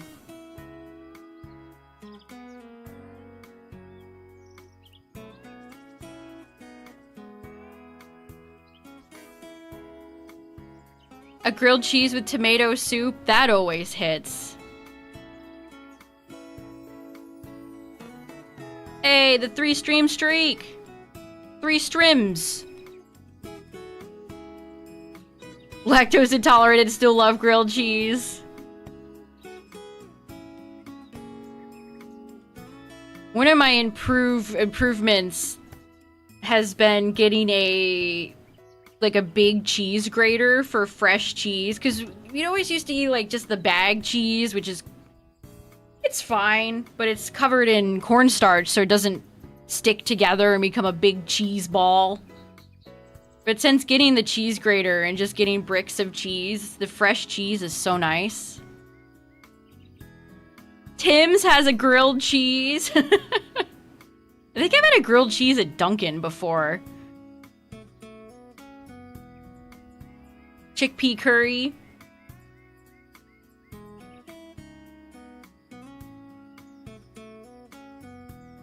We would have gotten the Caparaja medal for that in Sword and Shield.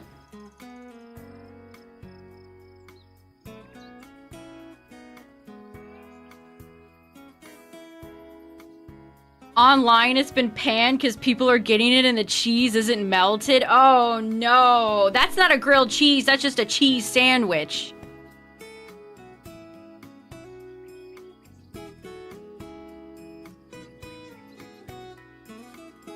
Cheese sandwiches can be okay though.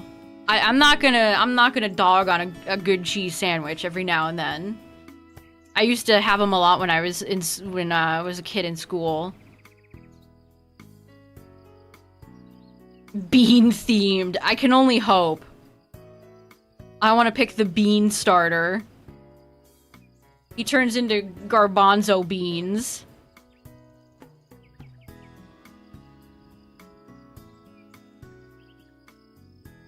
Panera has some good stuff, but I've seen them described as an equivalent to hospital food, and I kind of agree with that. I kind of agree with that. Their chai lattes are good, though.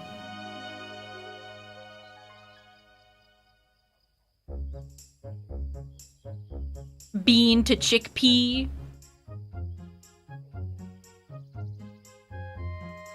Bean knowledge.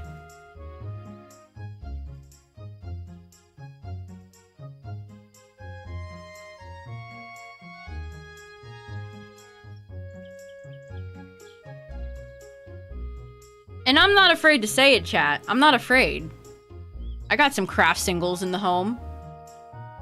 The white cheddar version.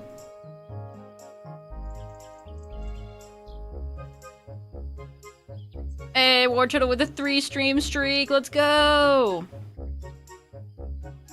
Was Panera bought by private equity and then got heavily nerfed? You might be right. That happens too much. You do have to watch how much cheese you consume, that's true. I mean, eating large amounts of dairy in any variety, probably not advised.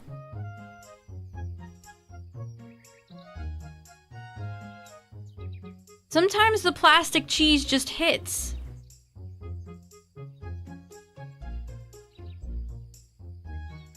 In Champs? No, I haven't. Revenge for Toys R Us. I will avenge you, Jeffrey.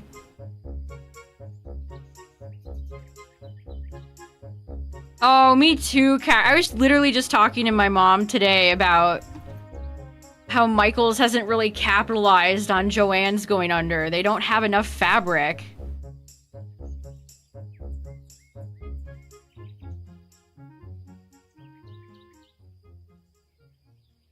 Oh, the lemonade that kills people. Didn't that kill like 2 or 3 people?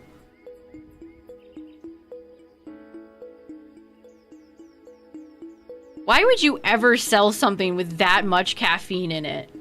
Like, are they like trying to sell like 4 Locos? Wild.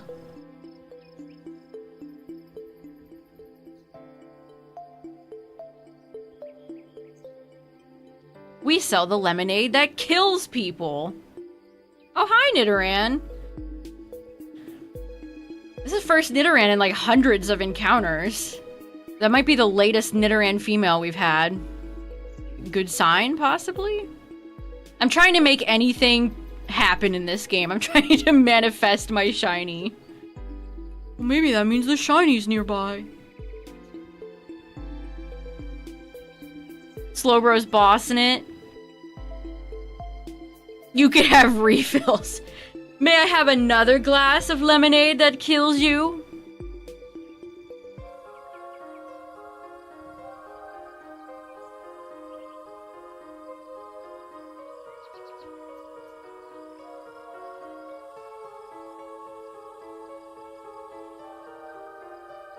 At least I haven't seen as much stuff that's like, here's Pop-Tarts, but they're proteinified. Like, what was up with that? At the beginning of the, I guess because New Year's, people's weight resolutions. Pop-Tarts with protein, cookies with protein, soda with protein, protein, protein, protein, protein.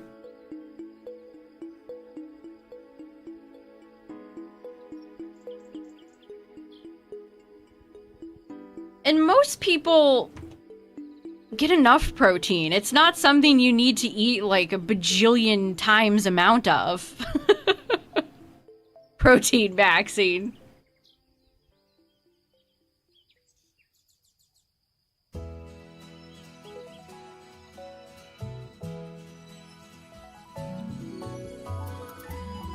I saw a tweet a while back that was like, it's incredible how much misinformation is in like workout related stuff. Protein pickles.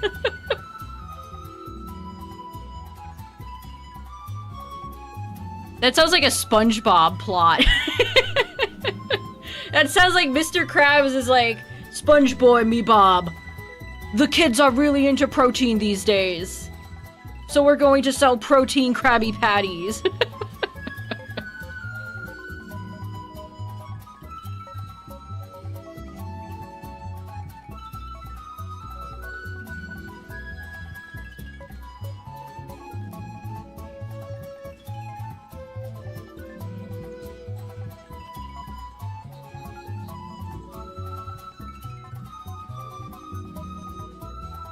Protein popcorn.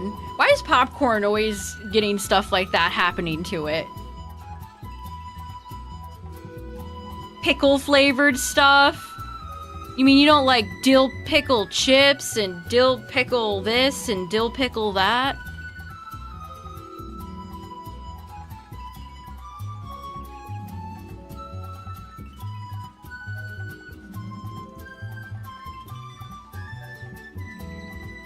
Sure looks like we're headed to 14K. Cry. Pickle ice cream. Tommy pick. Yeah, the only pickles I like is, Tommy.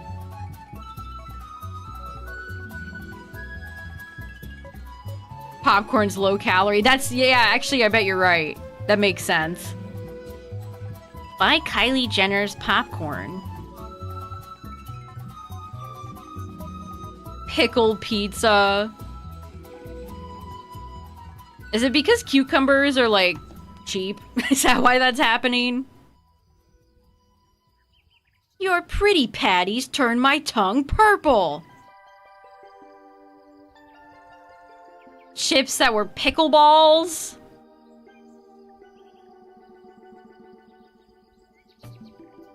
Big Pickle has gone too far, chat. Booper would react to a pickle in the way that some cats do. Cheeseburger pizza. People keep trying to reinvent pizza, and I feel like it just never works. Kool-Aid pickles. Pickle Rick. Now that's the funniest shit I've ever seen.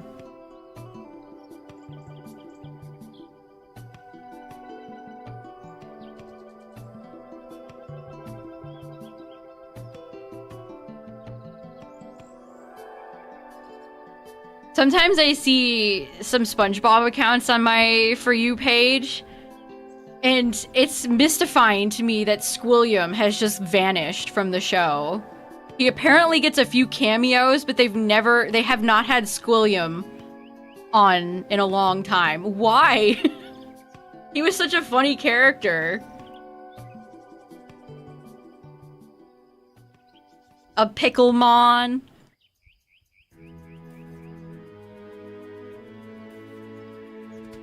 Yeah, Nosferatu became a full character. way to ruin a funny one-off joke.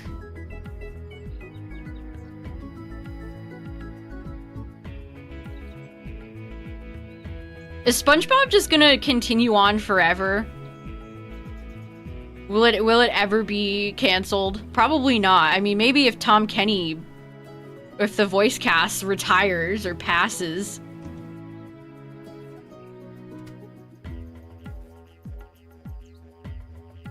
But just look at The Simpsons. That show is still going, and have you heard Marge Simpson's voice lately? Ooh. It's sounding a bit rough.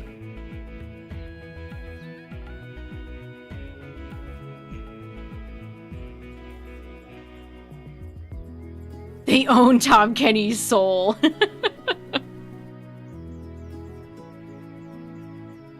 A bit. I'm not joking, chat. If you haven't heard Marge lately, it's kind of like nails on chalkboard. She sounds like her vocal cords are fighting for their lives. RFK. Pretty much.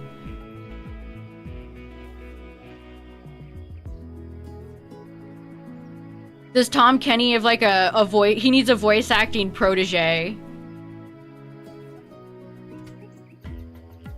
Yeah, that was also what I was maybe afraid of, if they use AI.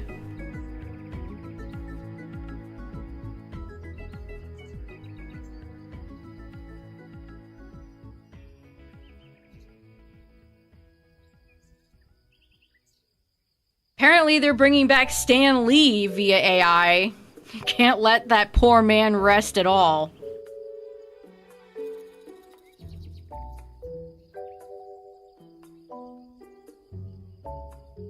That's so ghoulish.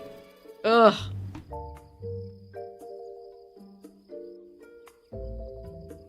Yeah, I guess it doesn't surprise me that his estate let that happen.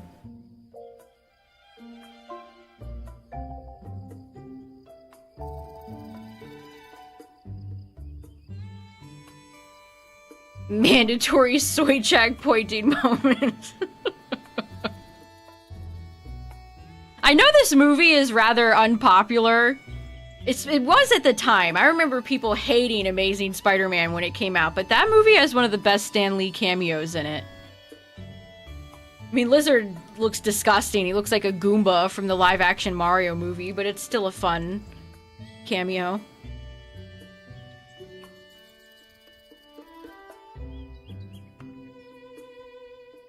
Oh, I remember the Seinfeld one, Hatman.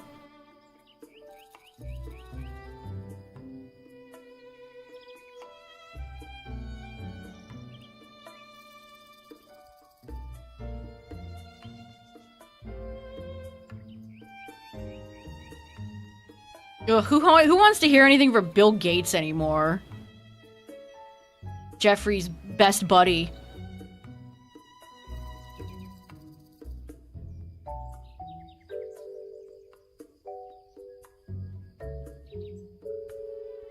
I think they had a Family Guy one, too. There was like an AI Family Guy one and Seinfeld. Again, that was at the very, very beginning of all this. Oh, another Nidoran female. Come on, Nidoran. Be shiny. Make up for this mess. We would cheer.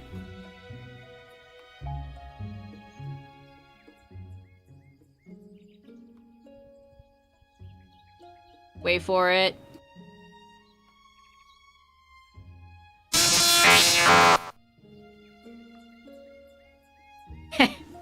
Y'all better know who that is.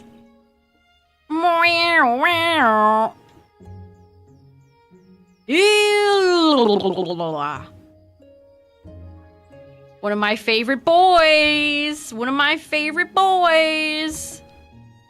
Mr. Buzz.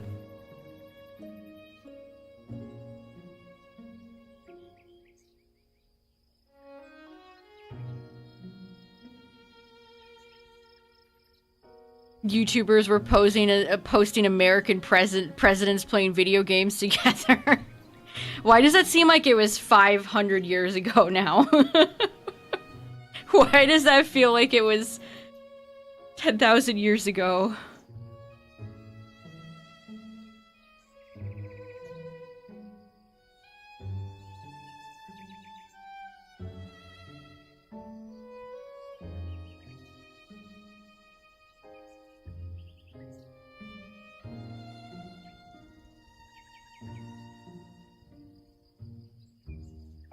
Also, speaking of Spider-Man, they cast, what's-her-face as Alex in the... That's so...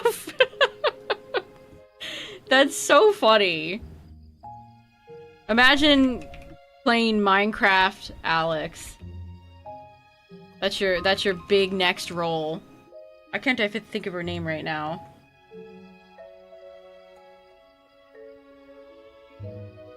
Kirsten Dunst. AKA MJ from the Raimi movies.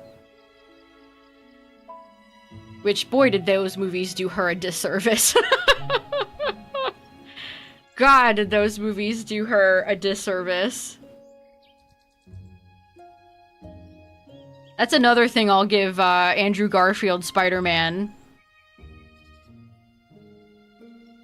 Him and Emma Stone had great chemistry. 27, 27, 27, 28.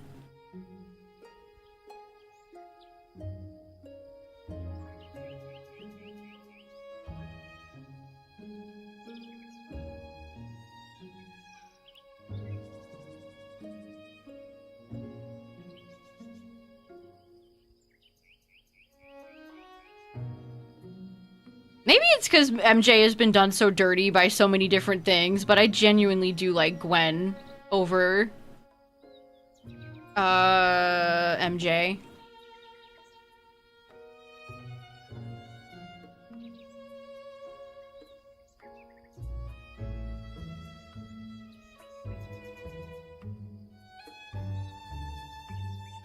Were they still in high school after that? I assumed they graduated. It's been a long time since I've seen the Raimi movies. Yeah, they've never portrayed Mary Jane that great. I can't speak for the Tom Holland movies, though.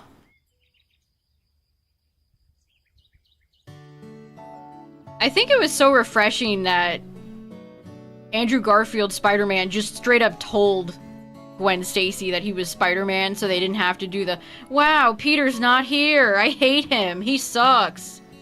Because he's out being Spooderman. Sometimes you gotta rip the secret identity band-aid off, and your thing becomes better.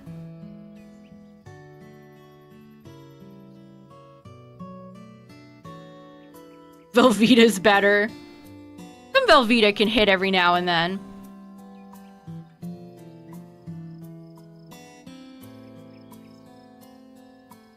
Into Lizard's eyes.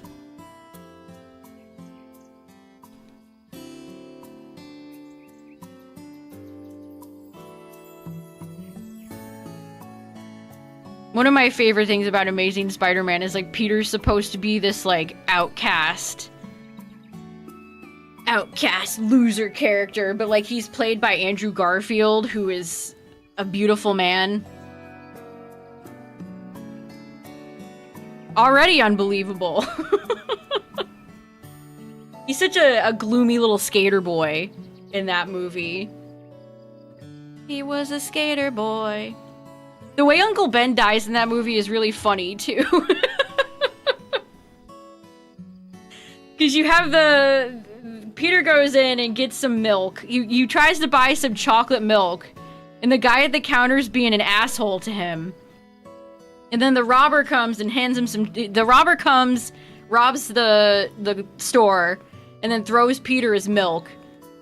And then Uncle Ben is just kind of randomly wandering around looking for Peter. And just decides to tackle the gunman and then just accidentally gets shot. This was very unnecessary. Just a Looney Tunes sequence-ass events.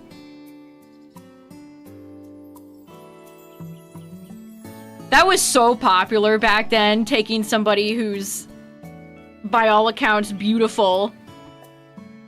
But they have some black rimmed glasses, so they're totally a nerd.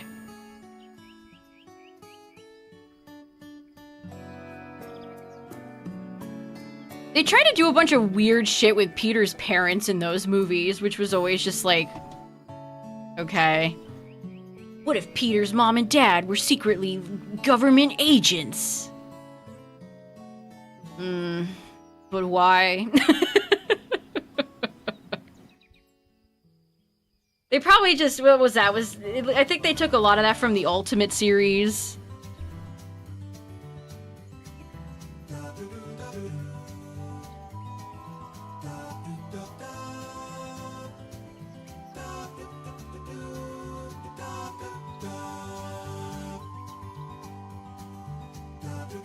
For pre-killing Uncle Ben. I mean, they did eventually kill off Aunt May, so it kind of happened anyway. And now Peter's all alone. Good. He doesn't have fucking Tony Stark to show up and help him.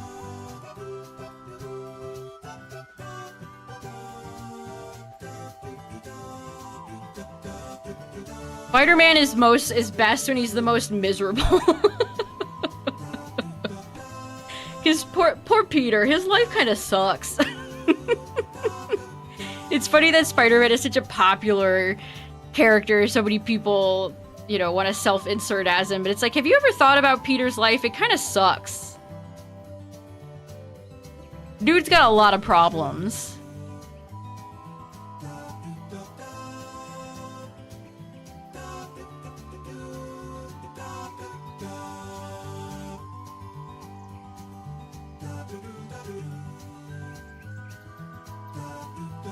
Yeah, it was Sandman who killed him in the Raimi trilogy, wasn't it? Paul. Occasionally I see comic book Twitter stuff. I know of Paul. The infamous Paul.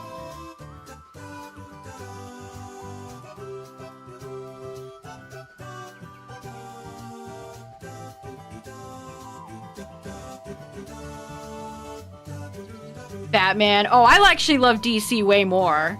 I'm way more of a DC fan than I am of any Marvel property.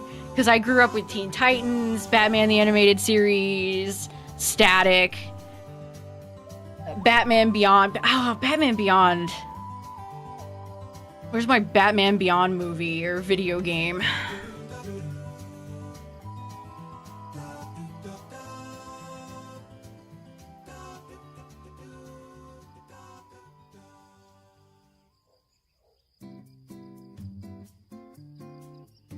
Also, why did they have a crossover where with DC and Marvel and they brought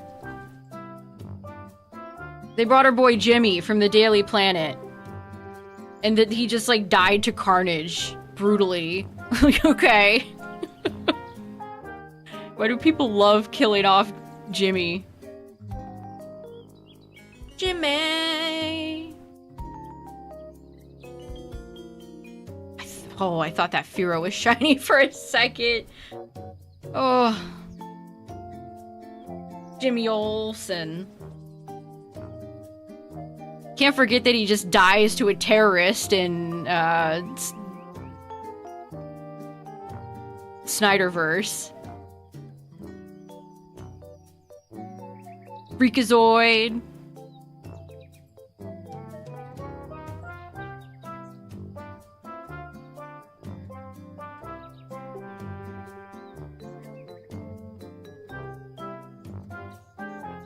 I remember seeing Man of Steel in theaters.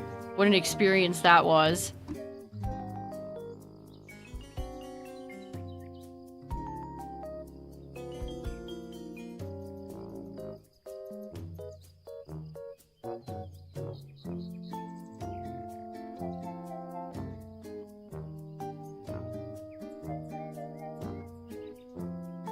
I do like the soundtrack to that movie, though, I will say that.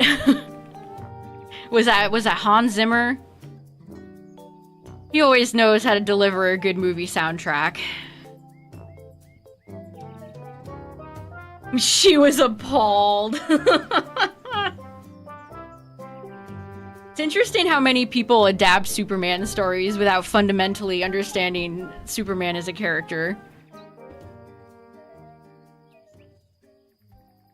Everything I'm seeing out of the new Green Lantern show looks so bad. Why is there no color? Why can't we have color anymore?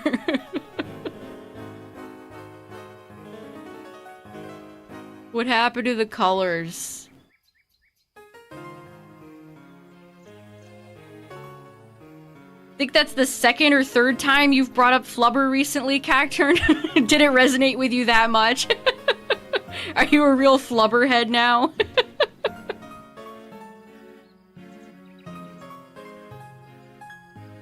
Gray Lantern. They even got my boy John in there, and it's like, oh, they're gonna do him no justice.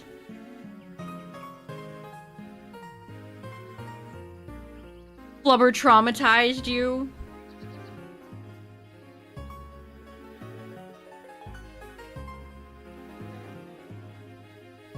I miss Robin Williams.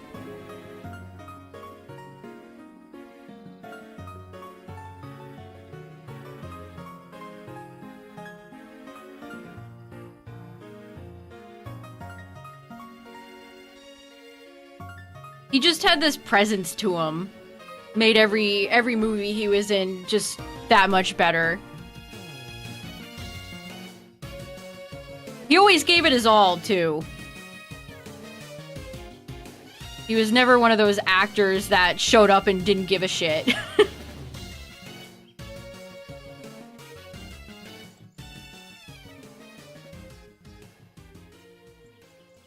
Least creative climax ever. And hits the villain. Flubber doing tricks on it. I think I remember that Flubber trailer too, now that you say that.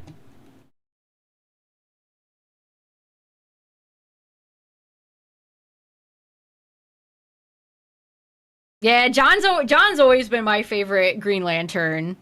He's so good in the Justice League and Justice League Unlimited.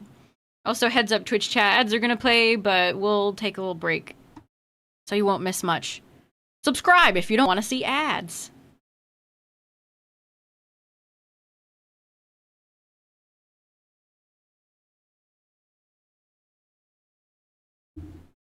Or elite discussion of flubber.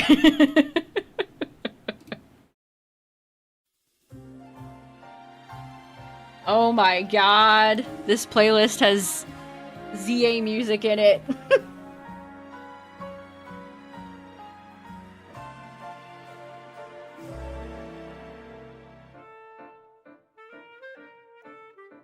My god. It's like I brought right back. 104 Dratini is crazy. I know! LeafGreen has been killing it. Meanwhile, FireRed... not so much. If you saw the trailers, that's all you needed to see.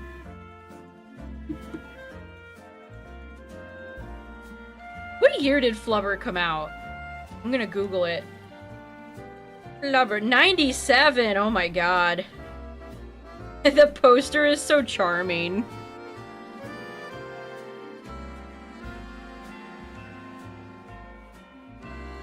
Oh my god, Clancy Brown is in Flubber? Frickin' love Clancy Brown. That's Mr. Krabs. Will Wheaton. Will Wheaton is in Flubber? Oh my god. People also ask, why was Flubber banned? Oh no. The original 1963. Wait, Flubber existed back in 1963? Oh my god. We're learning the deep Flubber lore. The original 1963 Flubber toy, manufactured by Hasbro, was pulled from the market and recalled after causing widespread cases of folliculitis, a painful inflammation of hair follicles, and severe rashes in children. Oh my god! The FDA recalled over 1,600, or received over 1,600 complaints, prompting a voluntary recall and complete halt of the production. Oh my god! What do you mean? I didn't even realize it was based on a toy. My god, I've been a Flubber noob this whole time. A Flubber larp larp lasor. A Flubber larper. What do you mean it was burning kids' hair? Oh my god. I'm a Flubber tourist. How? What was in it that was doing that?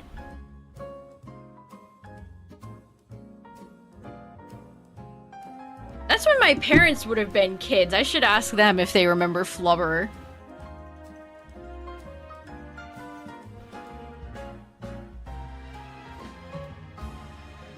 Up to 30k for Pinsir. I was originally going to go after Pinsir instead of Dratini, but I looked at its moveset and saw that it didn't learn a single bug move and it made me mad, so I decided to do Dratini instead. A pogo stick that used gasoline. Ah yes, the pogo stick that explodes.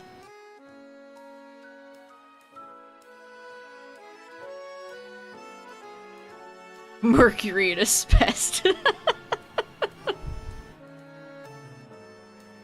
Oh man. Today we were learning all sorts of things. The more you know. You learn something new every day. A recall on a Ben 10 toy containing lead.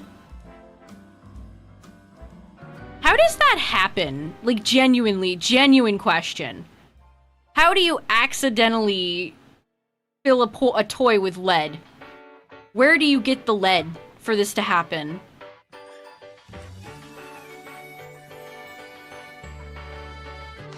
Ben 10, now with 50% more lead.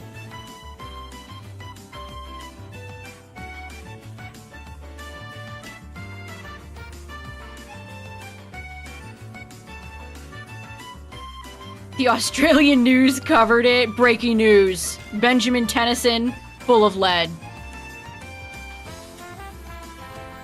No oversight, cheap paints.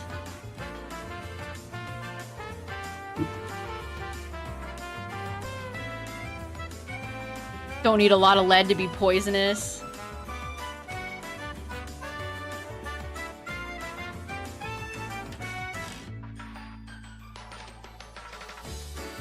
I've seen some people say that the fact that there's so much less lead now is why there's less violent crimes and homicides and stuff like that, because people are not getting lead poisoned as much anymore.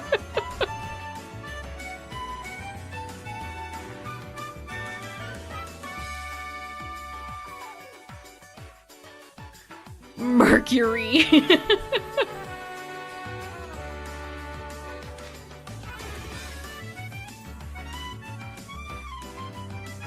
It is outrageous. It pissed me off. Some of the movesets in this game are truly abysmal.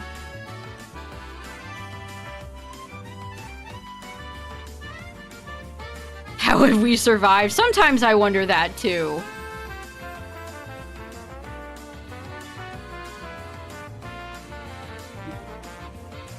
Could play with liquid metal.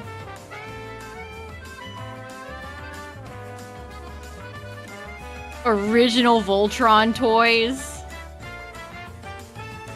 The Red Lion, now with 50% more lead. I think the only bug move that Pincer gets is Fury Cutter and Emerald.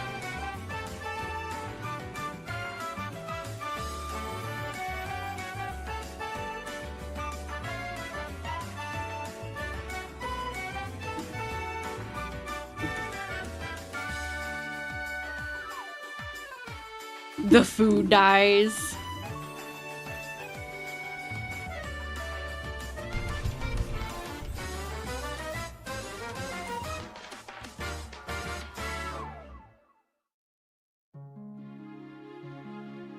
Yeah, look at this, chat. Look at this. Disgusting. Sickening. This is Gen 3 Pincer. Not a bug move in sight. Might as well be normal fighting type. See, this is so sad. This is so sad. Why did they not care in Gen 3? Why did it take them so long to be like, maybe we should fix this. So that's Ruby Sapphire. You get some move tutor stuff, but still no bug move in FireRed, LeafGreen. And then in Emerald, you get Fury Cutter. Power 10. Accuracy 95. They hated bug Pokemon, chat. What is this? That is sick and twisted. That is sick and twisted.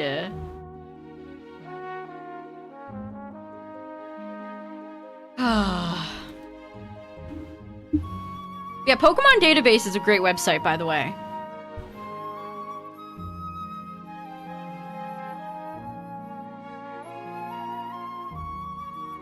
Great website.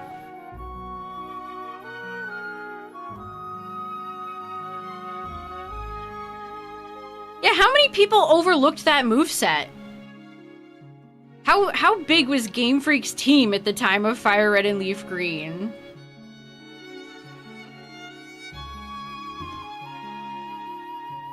The first many gens are guilty of this. Gen 1 is guilty of it, 2 is guilty of it, 3 is guilty of it, 4 to some extent, 5 is when they started getting better at it. 4 and 5.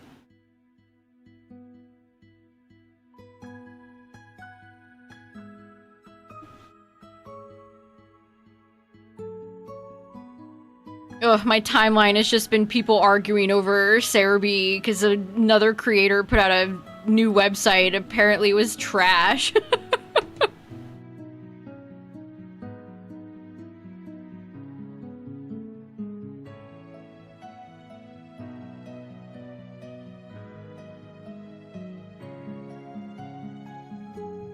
We have Heracross somewhere. Somewhere out there.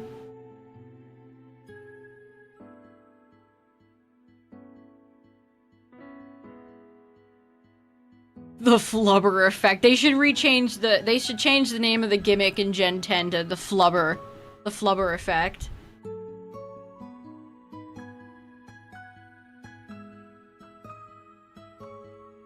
I mean, Pinsir's still a great shiny. It has a bum moveset, but it's still a great Pokemon and a great shiny.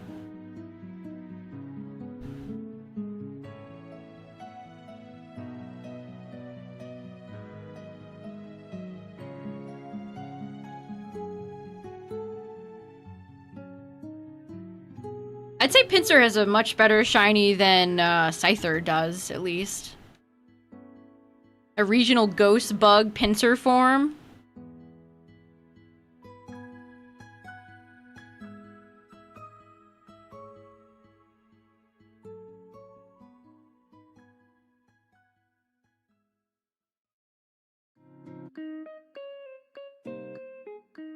Pinsir's got a Mega, but that's it.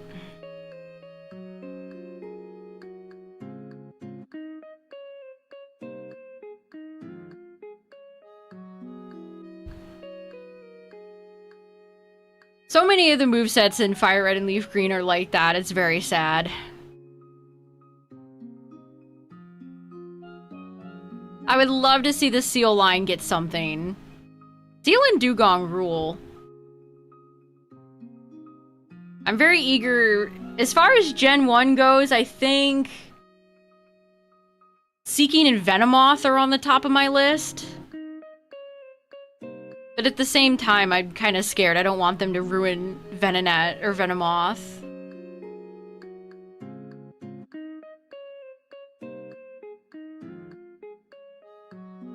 Parasect could be cool, too. I've seen some really neat fake mons of Parasect forms. Both happy endings and bad endings. Where the parasite loses out and where the parasite continues to take over. Come on, Magmar, let's be shiny. If FireRed's gonna continue to betray, let's stick it to it.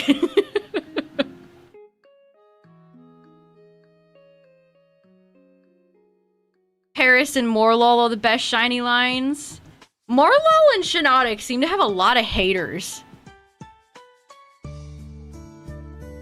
I'm not exactly sure why.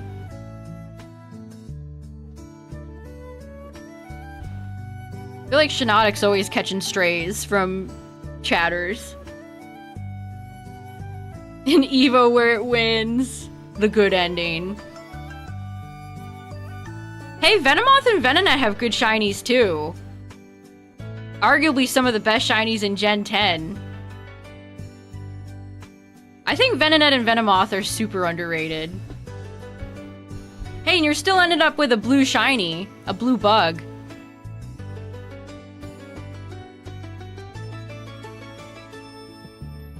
They gave Corsola a bad ending. They did!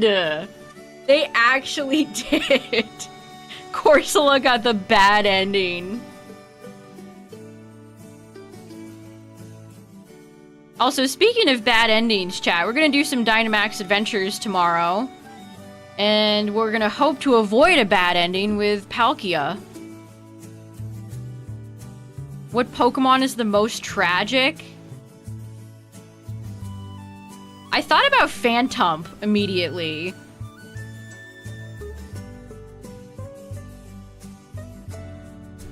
Because Phantump is a dead child.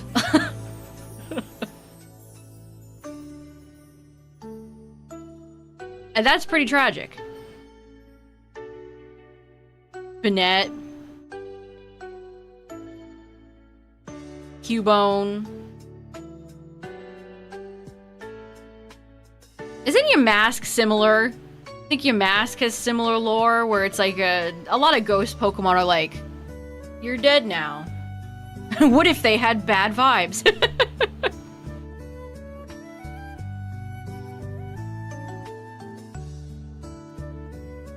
Banette, Banette being named Lotso would be very appropriate.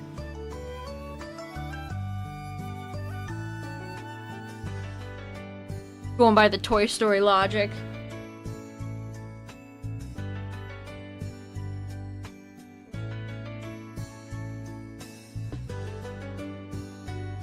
There was a really cool little comic or graphic novel type thing that I remember seeing a long time ago where it was like two researchers, and one of the researchers betrayed the other one and trapped him in the tomb, and they became a Yamask. And they eventually got out, evolved into Cofagrigus, and lured the betrayer back in and sealed him in the coffin. Cofagrigus is so cool. Alistair. Man, can we get, like, fully grown characters in Winds and Waves? No more poppies, please. No more little children running around.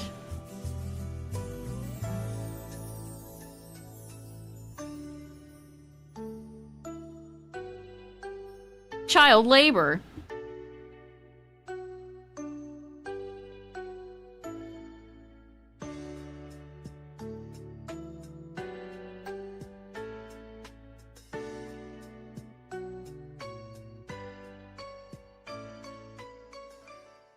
From a new gen. It takes time. It's weird to think that I've conditioned my brain from a young age to remember Pokemon names. Like, there's actually been studies in science about that. Like, if you played Pokemon growing up, you have better memory or something like that. Wrinkly brain. Adults with whips, literal toddlers.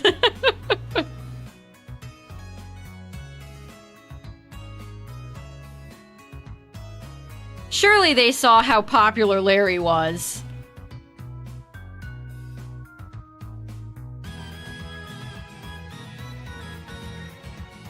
It's a good song. Old Man Jenkins.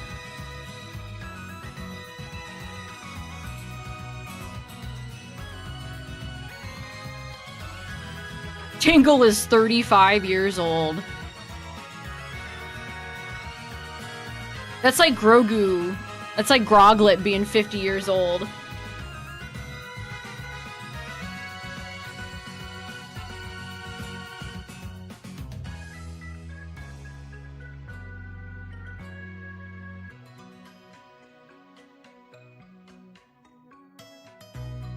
Influencer trainers. Apparently we're getting another one in Gen 10, so yay. How do you do, fellow kids?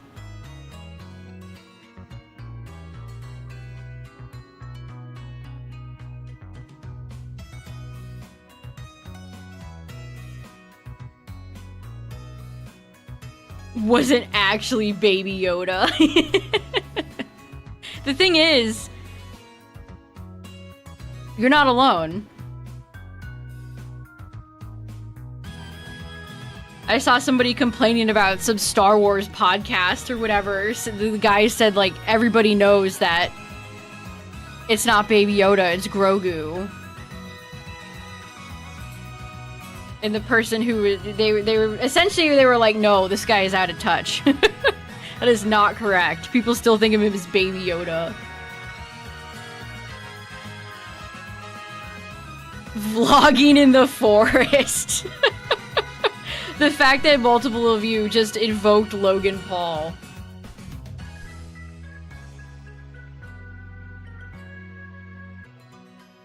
Hopefully not. You know that asshole would wear that as a badge of pride. They should definitely have, like, a scalper character, though. That would be funny.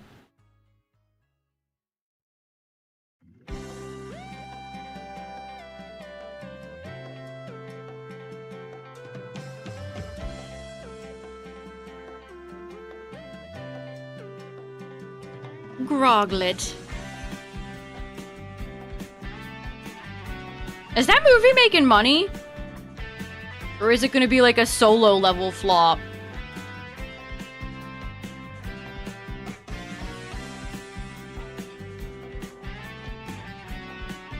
Sonic did what?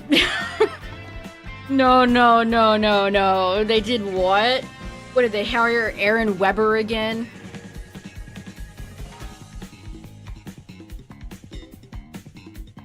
I thank my lucky booper stars every day that Aaron Weber doesn't run Sega media shit anymore.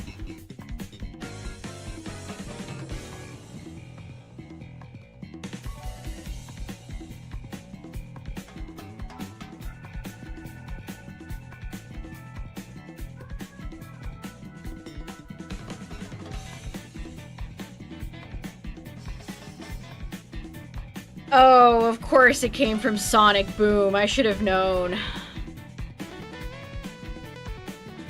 Ugh, that's a very HD picture of Groglet. The Mandalorian and Grogu box office suffers with Star Wars' worst ever week 2 drop. Ooh. See ya, Cacturn. Have a good one.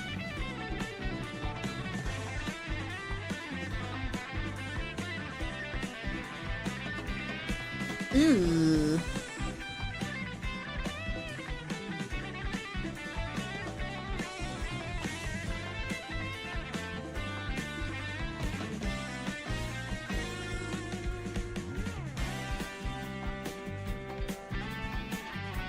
Oh, oops. What's up, other games? All these games aren't even on my Switch. They're on my Switch 2. It's funny that I have like phantom versions of them on my Switch 1.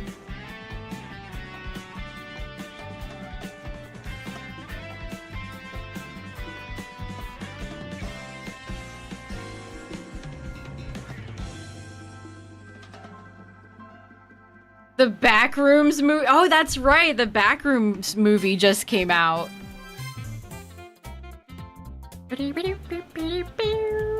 This is such a good song.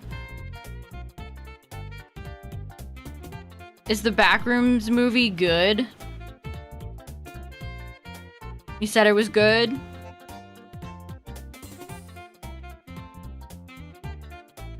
I think we'll see that happen a lot. Those types of... Honestly, I'm surprised we haven't seen it happen more. Creepypasta, horror stuff online getting turned into big blockbuster movies. I mean, Venusaur... He is pretty wasabi flavor looking. He'd be pretty spicy. I forgot I had the Miracle Seed on him.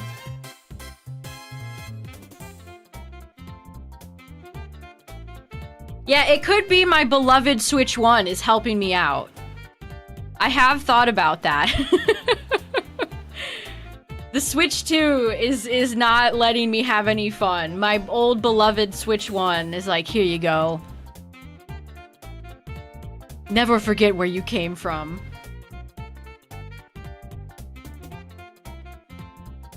Of course, Charmeleon does not have a nickname because I am still all the way back in Mount Moon.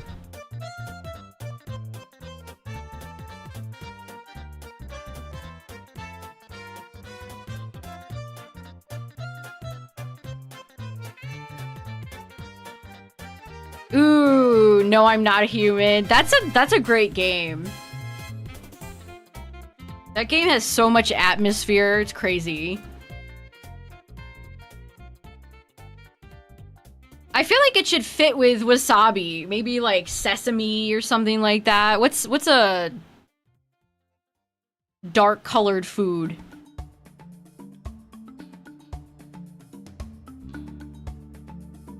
What's a shiny Charizard equivalent to food, chat? Blood pudding. Cupcake. Blue lobster. Da-da-da! Caviar. That's fun. Green.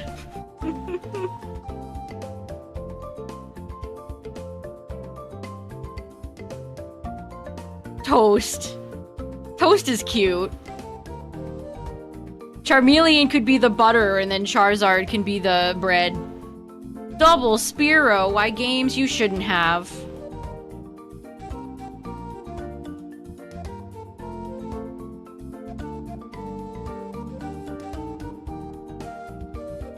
I sure would love to go and nickname my Charmeleon FireRed. Oh, wait. I can't. Not until we get the shiny here. No phases. Shiny someday. Maybe someday. This is a fun song.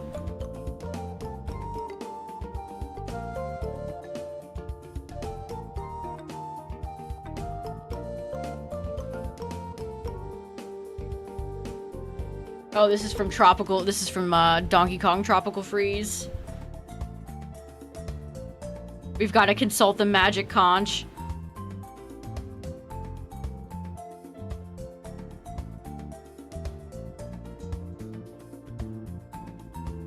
That episode is so funny. That's such a good episode.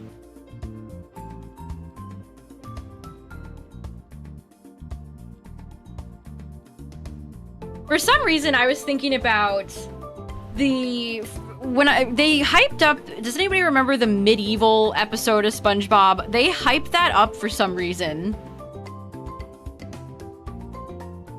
I quote it often. There's that one fish, the one guard fish that holds the spear up to his neck, and he says, "Maybe someday, but not today."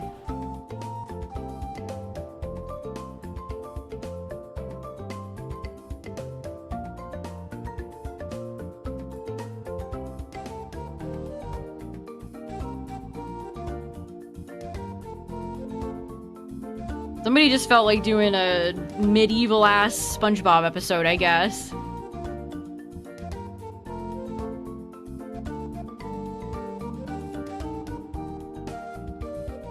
Ooh, we got the double... We didn't even have to move in the patch of grass in LeafGreen.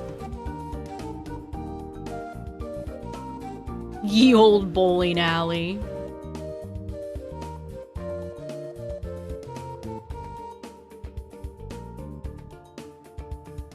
Millennial doomer humor.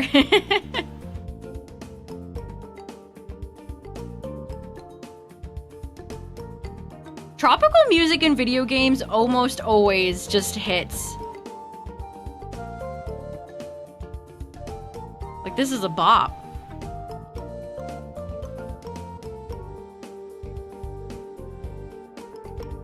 Big meaty claws. That's Kingler. But just claw, singular, not plural. Big meaty claw. Come on, Jigglypuff, I would accept you a shiny too, or Mankey. They're not heeding my pleas.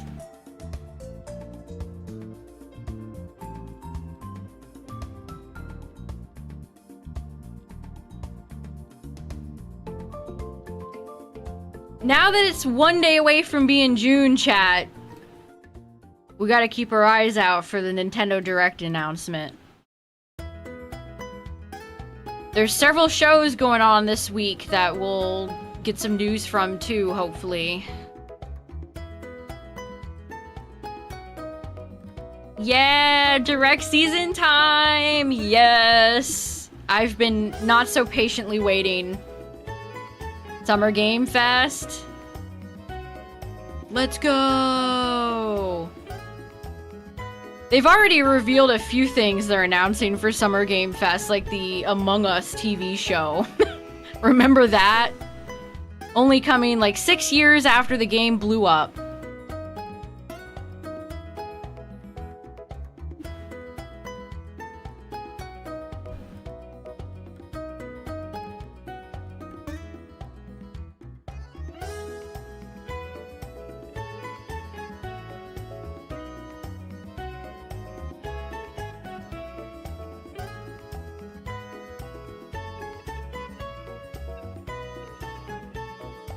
Who among you will watch the show? What took them so long? I know animation is very time-consuming, a long process, but... Wow, are they late to that party? Amogus. Funny Amogus. There's Among Us stuff in Paralives.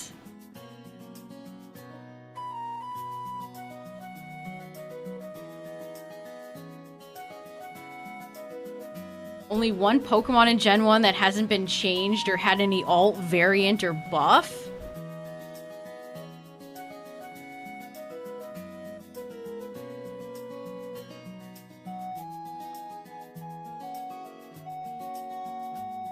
Well, I know all the Pokemon in Gen 1 that don't have forms. Dugong, Venomoth, Parasect.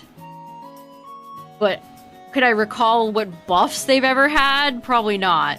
Yeah, Fearow, that's a good guess. Dugong. Cloyster. What's up, Mankey? Brother, you could be shiny too. You could be shiny with us.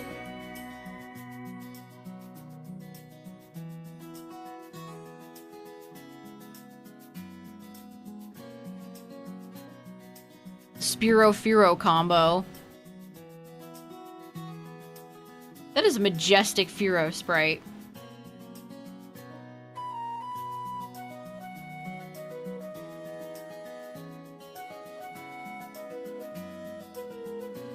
Krabby. The King Crab. I mean, Kingler got a Gigantamax.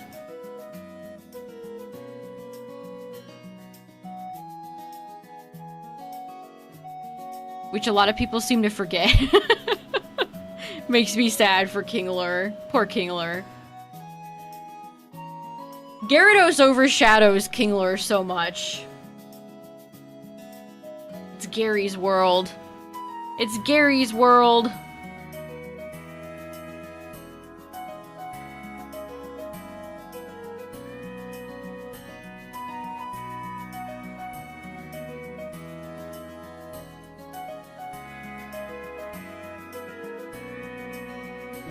All right, we're getting very close to 14K.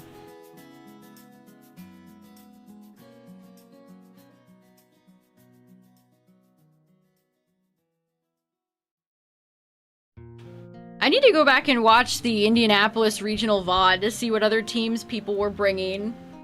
Because the one match I saw was just a boring Charizard Y team against Aerodactyl Ninetales team.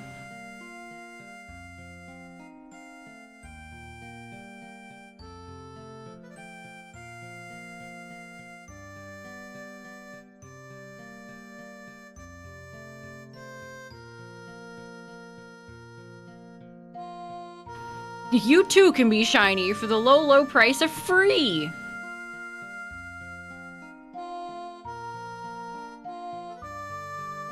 Hearing this song in a remake might change me. Yes, they are officially in Champs, and boy has it been a messy day. We talked about this at the beginning of stream, but let me go over it again. So Champions doesn't have local. They don't have a local mode. So the servers have been shitting themselves. Players have been dropping games, timing out for no reason. I have seen so many complaints. I have seen so many complaints from people at the venue today. And to top it all off, the water in the venue malfunctioned, so no toilets were working and there was no running water.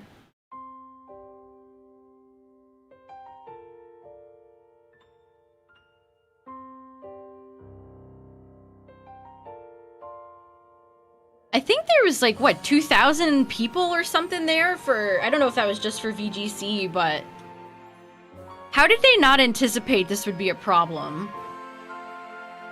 People have been calling for, like, Pogo-esque rules if they're not gonna give a local mode. Because Pogo often suffers from issues like that, all being server-based. So the fact that there's no local mode in Champions is screwing them. I was kind of hoping they would change, like, some of the graphics and UI, too. Also, it sucks because they don't show you... They show you in Team Preview what the items are, but when you're in the battle, you don't get to see the items. So I'm like, well, what did this Garchomp have again? I don't remember. You don't get to see... There's a spectator mode, so you don't get to see the players select their moves, which I often kind of liked watching. Made me a little sad. It's interesting to see them think.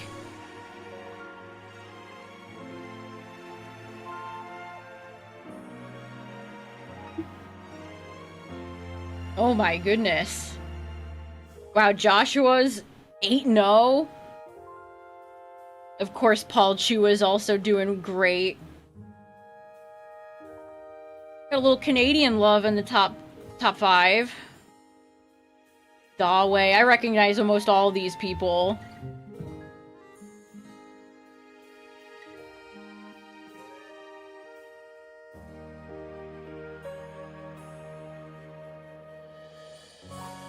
This is just for if you're competing in in-game events, not if you're just a player at home.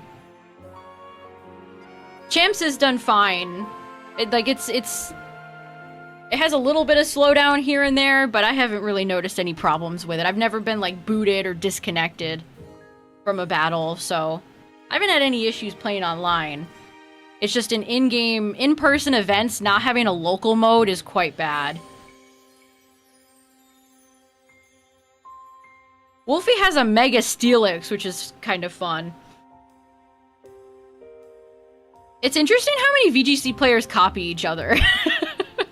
None of them, like, build... Is Wolfie the only guy that likes building his own team?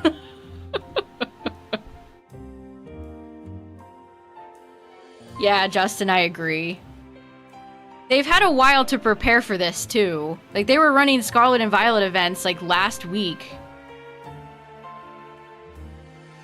Now they've officially shifted over.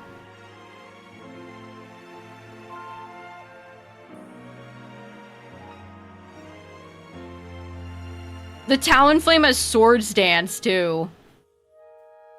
It's like, maybe that's why he's so successful, because he actually knows how to build original teams.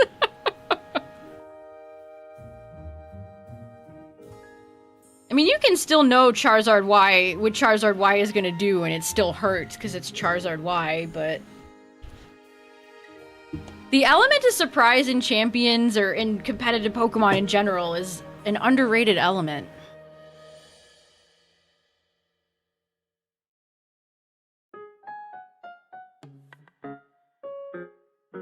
The element of surprise.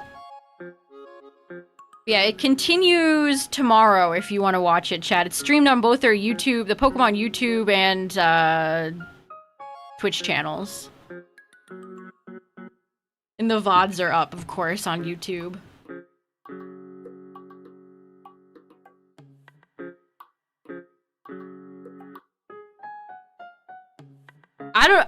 I hope there's no nasty stallers there.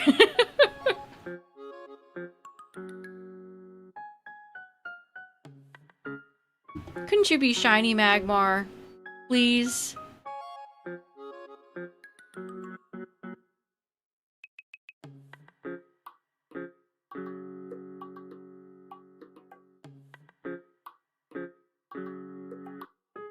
Exactly. You gotta have something that's, you know, unique about your team, I feel like. I mean, you can still have a super stock meta team and choose to invest differently and maybe have some different natures than other Pokemon, but that's kind of it.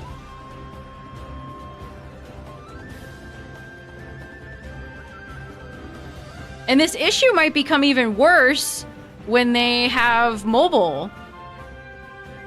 The rumor is that mobile will be added for champs in June.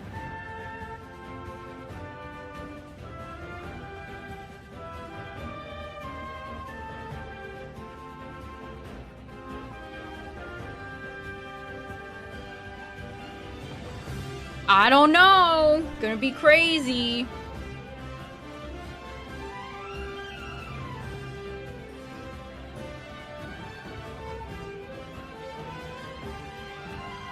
A dumpster fire.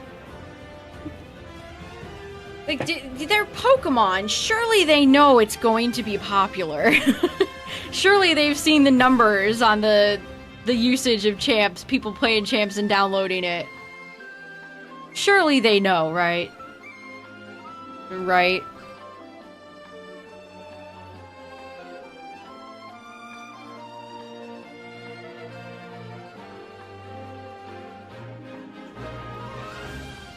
I play champs every now and then. We actually had a great champion. I got to Master Ball the last time I played it, which was fun.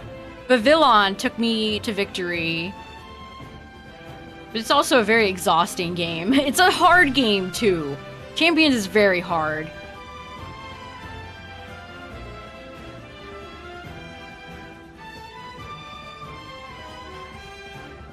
It is a very hard game. I've been watching a few people trying to get to champion rank, and it's so hard.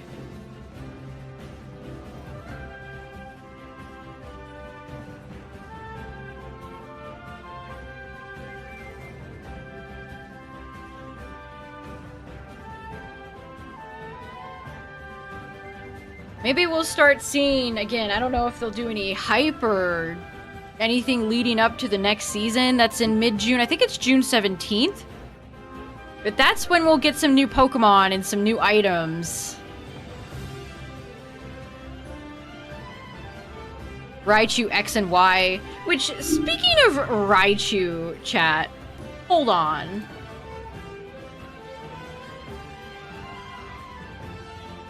Which, this made me laugh. What do you posted in a Discord?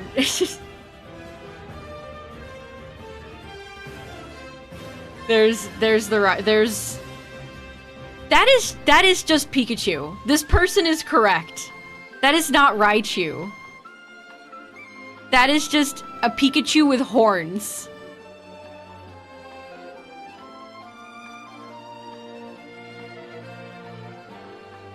We'll see if they make it good.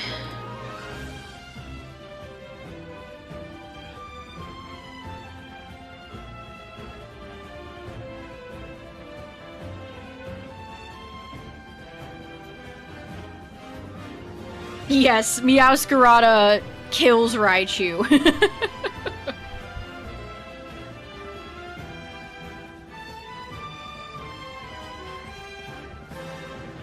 Horizons is doing like Pokemon Unite stuff now. It's almost like pitiful.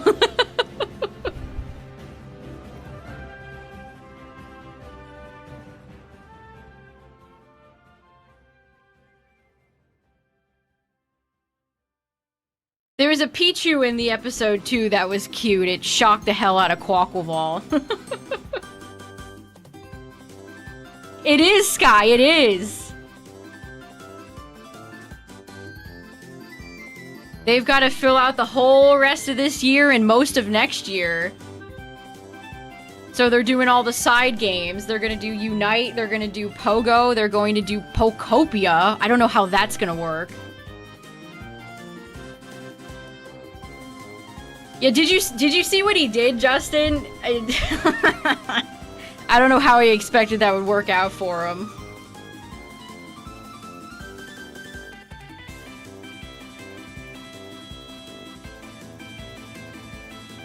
They better make Raichu X the better one. I kind of like Raichu X. Raichu Y is straight up just Pikachu.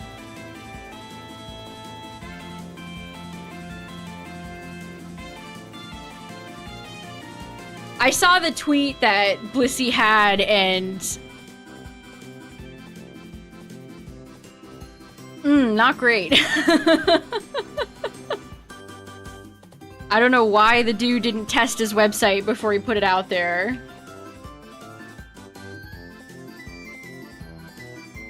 It was apparently like 60% ad. Which, as somebody that has experience with Google AdSense, it is terrible. But that's why you test.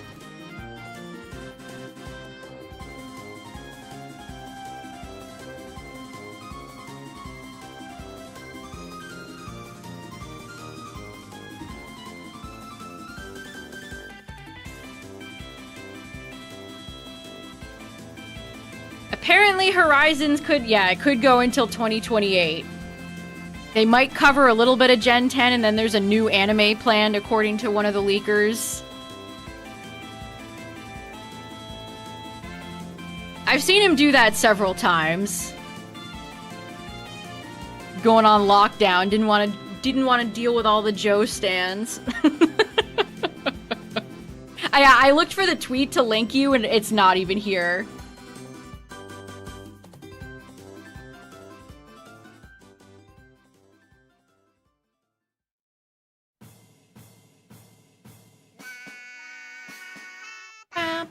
Wow, this song has shown up like 3 times tonight.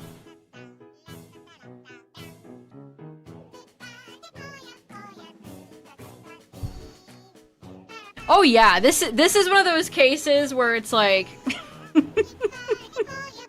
I saved a funny reaction. You might get a kick out of this, Tyler. I saw this one the other day, made me laugh. Oh, it's so tiny.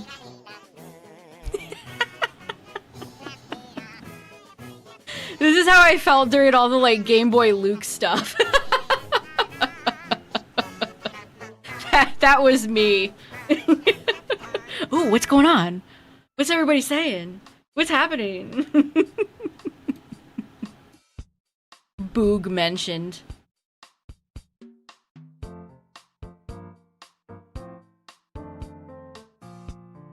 Yes, that my emote.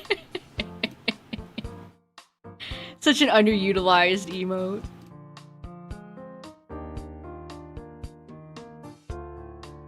This is a different playlist. I think it might be repeating, though. I think it's 2 hours long and it repeats once. Might be why that happened.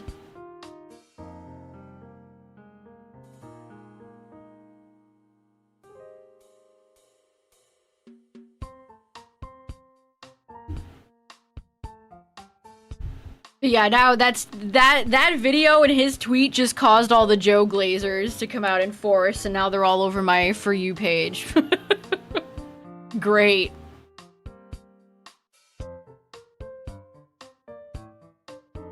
Like my juice.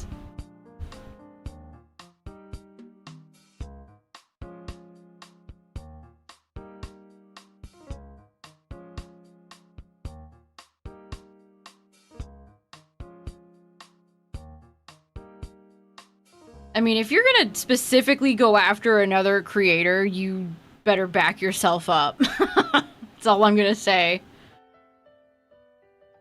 If you're gonna specifically make a video that says, this popular Pokemon fan site sucks, and then you come out with a embarrassing ad-filled... Apparently it only went up to Gen 7, too. Like, it didn't even have Gen 8 and 9, this dude's website. Brother. Come on, man. Alright, chat. Let's do 100 more.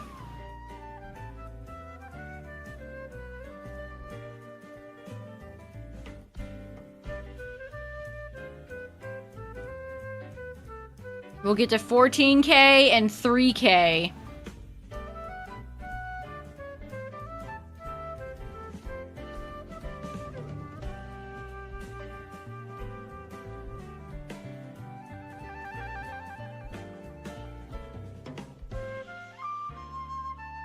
I mean, the only thing I've seen from him is that he put out a weak statement that incriminated himself more and hasn't said anything since, so... Luke, not Blissey.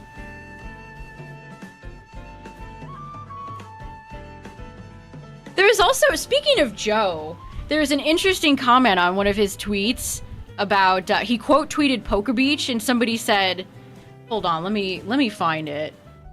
I thought it was kind of interesting.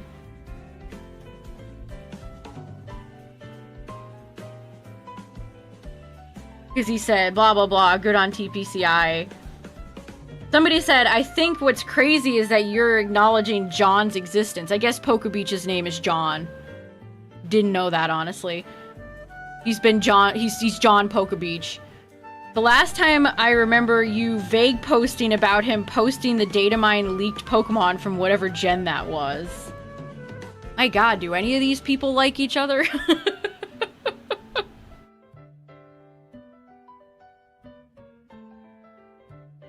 John versus Joe. Battle of the two J's.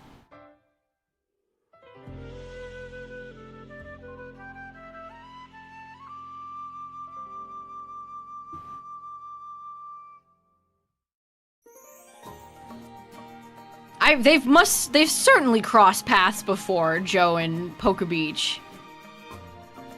They've been running Pokemon fan websites for as long as I can even remember.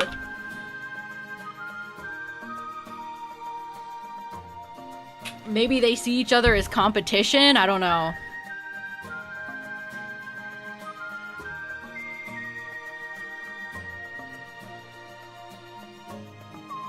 His ukulele skills.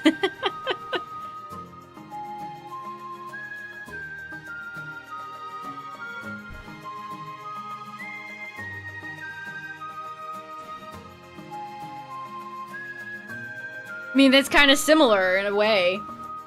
Clearly, Luke didn't like any of his buddies he was doing videos with.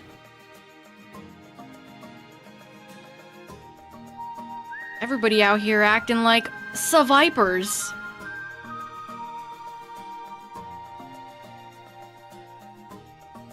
Poor Pokebeach. Like, Pokebeach has never been, like, given creator passes or anything, and I feel like that's just wrong. Pokebeach is, like, one of the best TCG websites.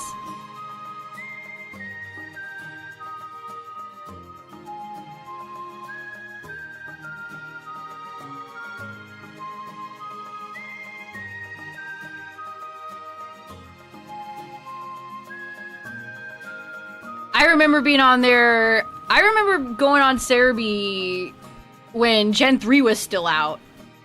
That's probably the earliest I remember. The turn from Gen 3 into 4 when they started revealing like Munchlax and Weavile.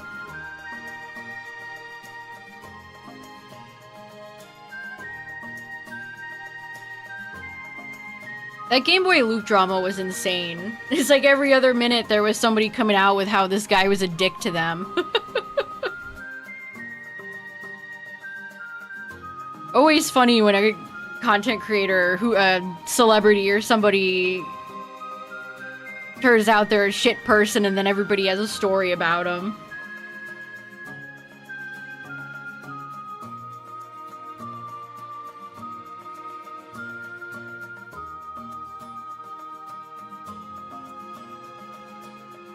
How can Joe be shading Pokebeach too when we know he's accessed like a hack copy of Gen 5? Like that's, again, casting stones from your glass house, dude.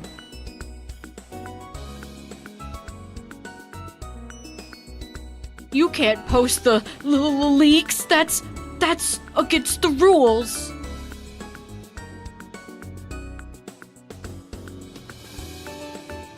Maybe that's why Pokebeach doesn't get invited. They only let good boys get invited. You have to behave. No leaks, no ROM hacks. I remember when Shady Penguin, speaking of somebody from that era, I remember when they invited Shady Penguin to commentate at regionals, VGC events, and he had to delete like all of his ROM hack playthroughs. I thought that was kind of outrageous. He didn't stick around and do commentary for long. I remember liking him though, as a commentariist. One who does commentary.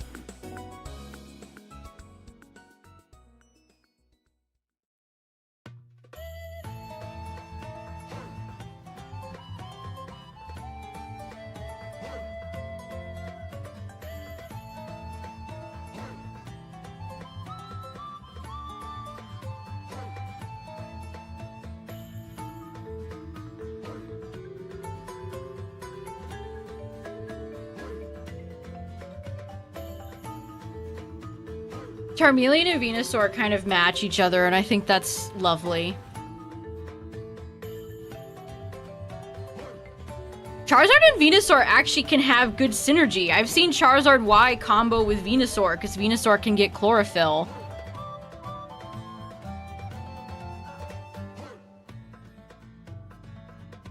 I saw a Champions team the other day, and they straight up just had Charizard, Blastoise, Venusaur, and that's who they brought. It was like Charizard, Blastoise, Venusaur, Gengar, Dragonite, maybe? It was an all Gen 1 team.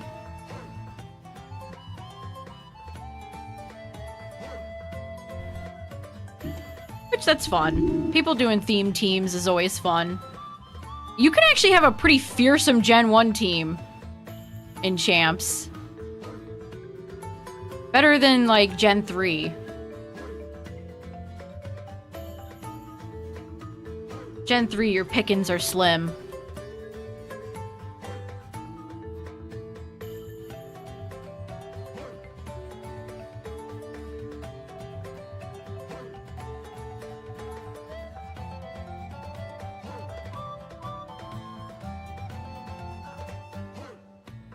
Sashed Rays.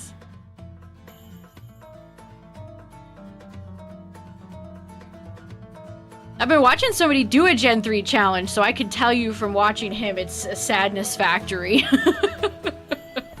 He's gotten some surprisingly good kills with Sharpedo, though. Sharpedo has some sauce to him. Speed Boost is just good. Speed Boost is legit. Gen 1 is so good. You could do Gyarados, you could do Gengar, you could do Dragonite, you could do any three of the starters, Charizard Y, Charizard X, Mega Blastoise. Mega Blastoise is all over the place in Champions at the moment. Mega Venusaur worked out great for me. You could do Mega Clefable. Did I already mention Gyarados? You could do Bulky Gyarados, Mega Gyarados.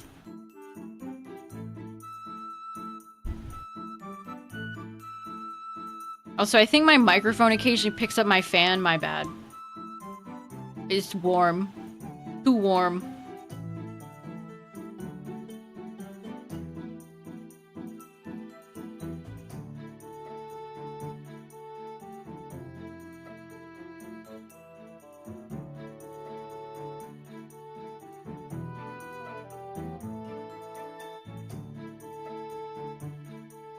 That's true, Justin. I've noticed that as well. Everybody is running bulky Mons now. Barky. My favorite Pokemon, Barky. Bulky Garchomp. Bulky Mega Delphox. Bulky Gyarados.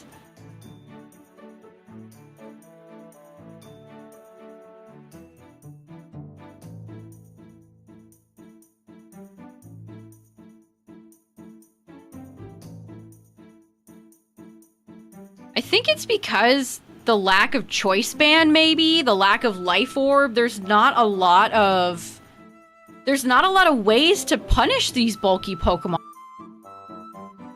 Yeah, the streamer I was watching, he's stuck with, like, Mega Chimecho. Mega Chimecho. He was using Mega Medicham. That was not working for him.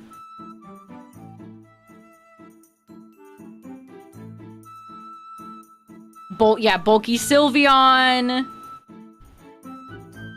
Which is so annoying. I hate all the bulky ones.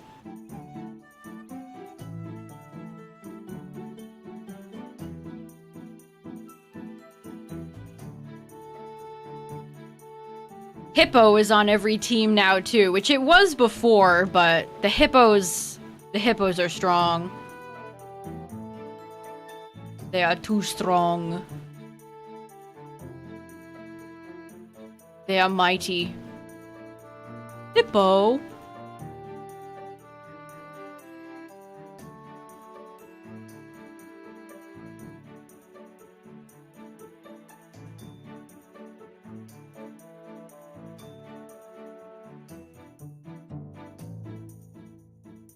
Boober. Oh, I forgot to warn for the ads. Ad break.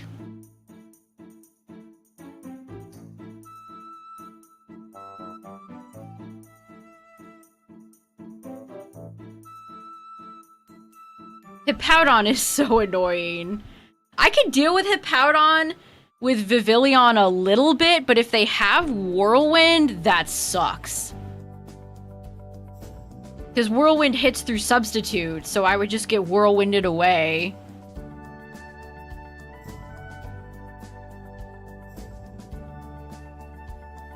It's most unfortunate.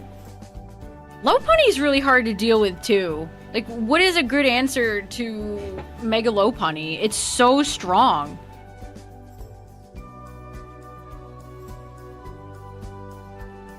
Now I'm almost like, well, gee, maybe it's a good thing you don't have Return, because you would be a monster.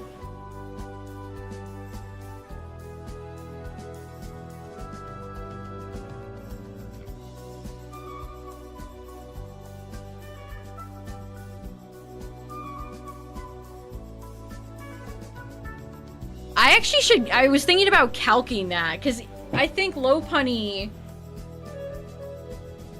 Hold on, I'm gonna sit back and adjust my mic. There we go. I still think Lopunny would do a bajillion damage. Yeah, they Whirlwind you the whole time until you forfeit. It's... Whirlwind should be out of the game, dog. Get that shit out of here. Otherwise, Viv can trap them. Immediately hit the sleep powder. Set up the sub. Go for a quiver. Like, they can't do anything. Are they going to make updates on the fly? Is my question. Are they going to... Because, yeah, they should nerf it to 5 PP. 5 Peepus. They absolutely should. I keep dragging the bottom of my Joy-Con on the desk.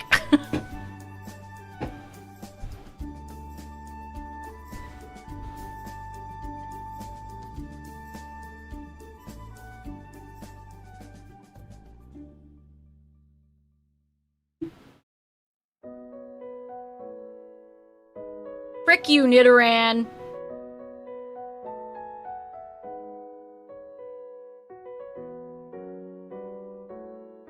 You always get a free attack. That's true, but if it's Hippo and you get Whirlwinded into something that does 2 damage to Hippo, it sucks.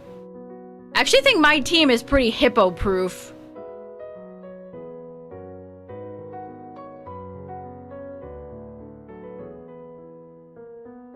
Hippos don't like Rotom Wash. They don't like Mega Venusaur.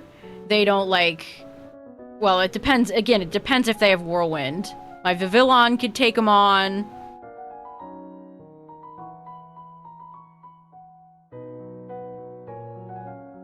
Hey, there's 2 of my ideal targets to be shiny. Game.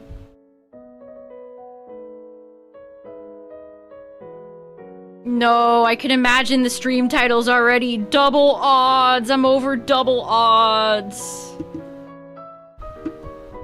This is so sad. So sad. Psychic Noise. Psychic Noise does not last as long as I thought it would. It can come in clutch, though. So can Taunt.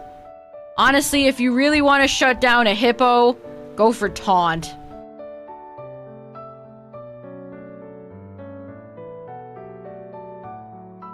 I'm on the road to going over odds twice. I've got 1 badge and 1 shiny Charmeleon.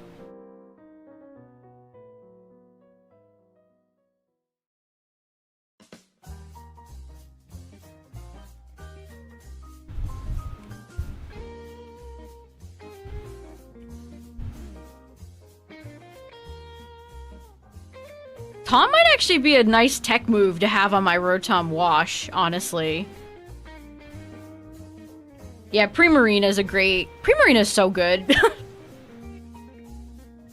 Primarina can handle so much.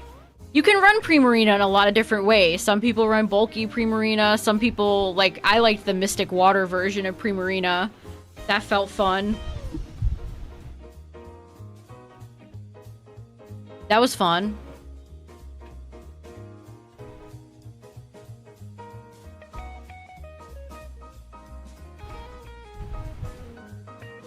Stop picking up my fan! Can't a booper catch a breeze?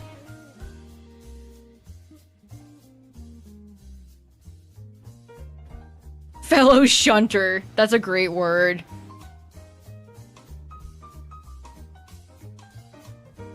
Alright, we're almost at 14k. And then tomorrow again, chat, we're gonna do some Dynamax Adventures. See if we can have a better run of it than we did on DA weekend. Because that stunk. To be honest with you, Chad, that was rough. That hurt me. Poor Decidueye. We're gonna hope for oops, all not Palkia.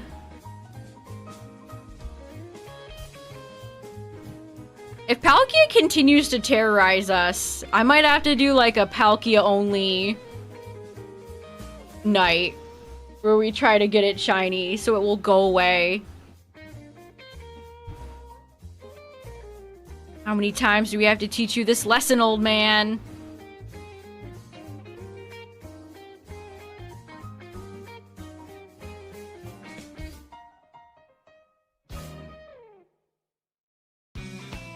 Mew is in Ubers. The stuff Smogon puts in Ubers is so funny.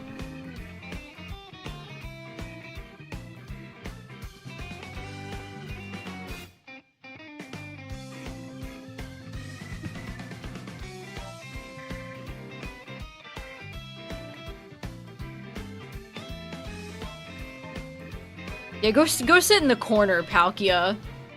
That's what you deserve.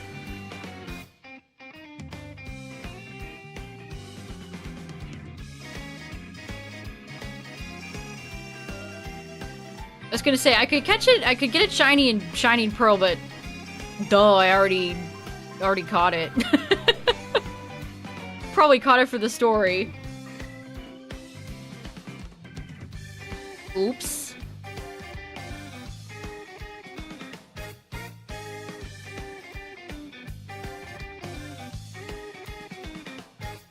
I've seen a rise in Mamoswine too, speaking of things with ice coverage. Ice Shard can really hurt. Ice Shard Mamoswine is kind of nuts. It can do so much damage to even Meowscarada.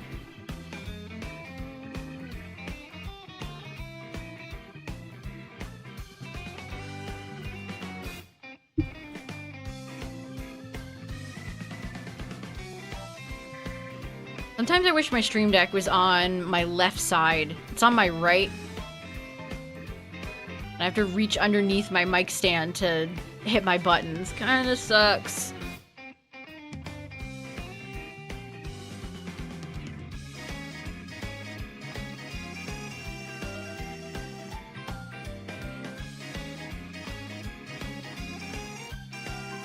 It's a guaranteed OHKO with Garchomp never melt. Never melt. That ass is never melting.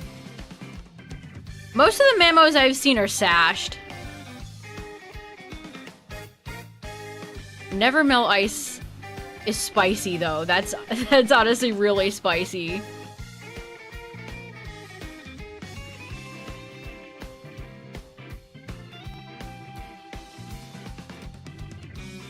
Mega Beedrill. That's a good way to stop Meowscarada just in general, outspeed it. Which is hard when they're holding Scarf, because that makes them very frickin' fast.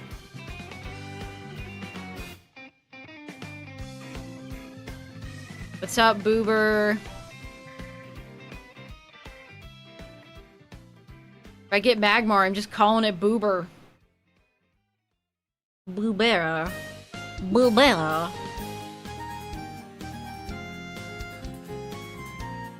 Yay, Gen 3.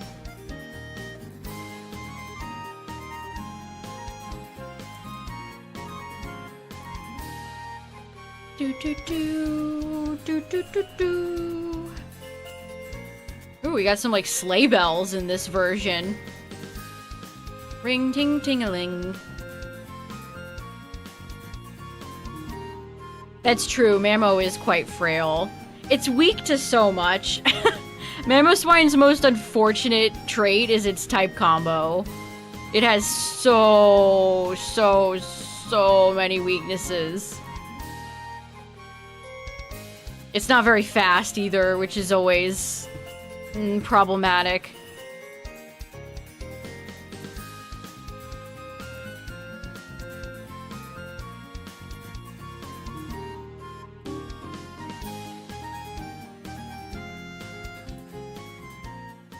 The rare bulky glass cannon. They said it couldn't be done. And they said it couldn't be done. I've had another observation about Mamoswine too. I've noticed more of them, and they're never shiny. People love flexing their shinies and champs, but no, even the shiny hunters are like, no. No. We're leaving puke Mamoswine at home.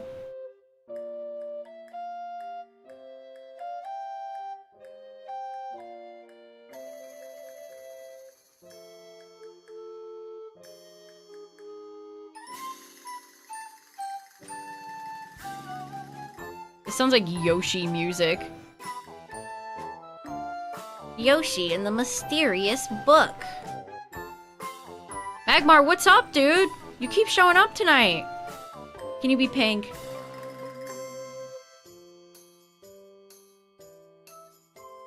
It would be good on Trick Room teams, that's true. Trick Room is hard to pull off in singles. Definitely a more accessible strategy in doubles. Dubs.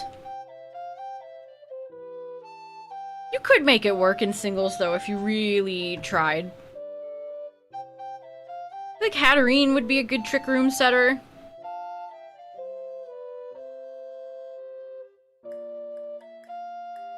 O-Code by Lopunny, Sneasler, and Charizard Y. Yeah. Charizard Y is just gonna outspeed you and roast you.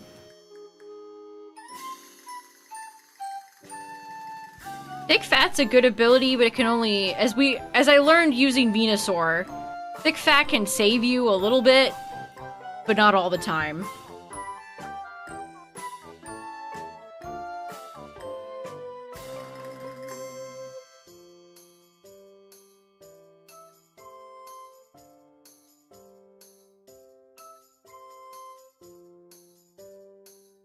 Alright, we're almost there, chat.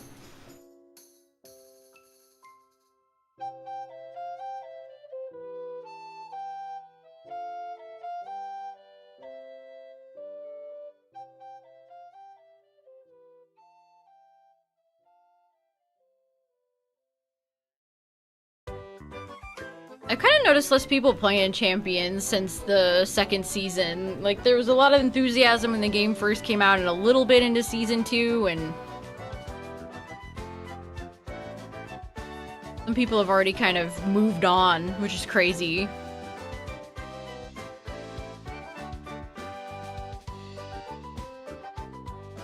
Haven't seen many Snorlax lately. Snorlax seems to have taken a back seat, which is fine. I don't like fighting it.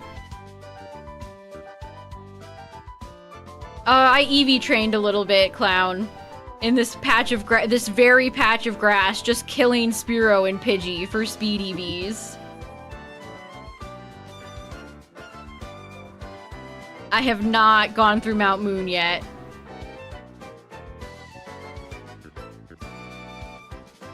Feeling kind of repetitive. That's understandable. I mean, the item pool was so limited. They didn't add new mons. There's no new cosmetics or anything to... That's one thing about Champions I wish they would genuinely kind of fix. Here, look, I'm all out of scratch. I got no scratch left. I'm almost out of Metal Claw. I have no Ember left.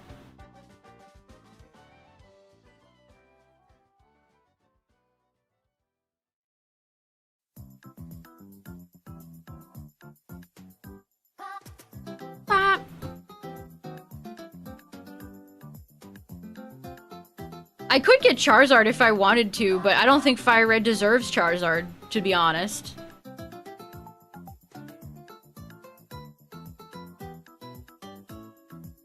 Yeah, Misty better watch out. Bum, bum, bum. All right, 10 more.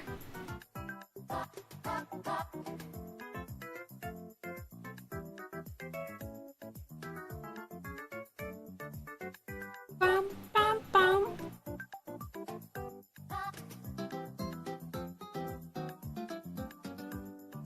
Stall is way too dominant.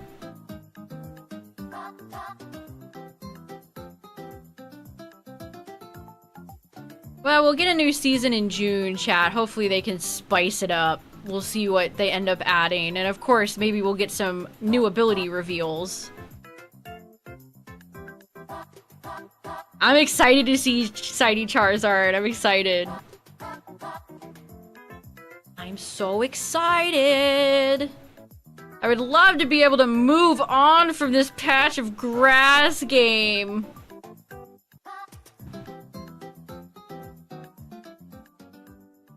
Bird, bird, bird, bird, bird's the word. I hope bird is not the word. No bird.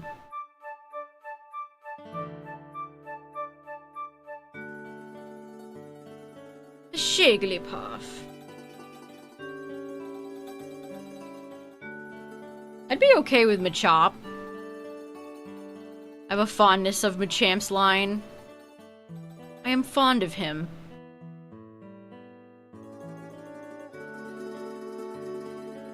What if I got two fighting types? We got Mankey and like Machop or something. That'd be wild.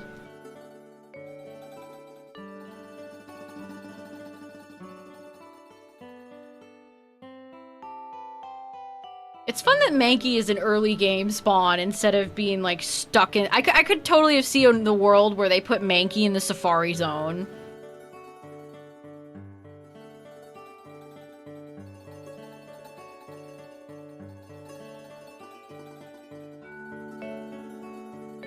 I can't wait for Annihilate in Champions, let me tell you what.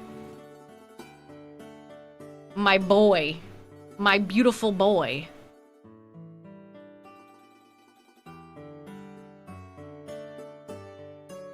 We're gonna be we're gonna be punching them with the power of Annihilate. Alright, here we go. No! Not 14K! No! The double Spearow! No!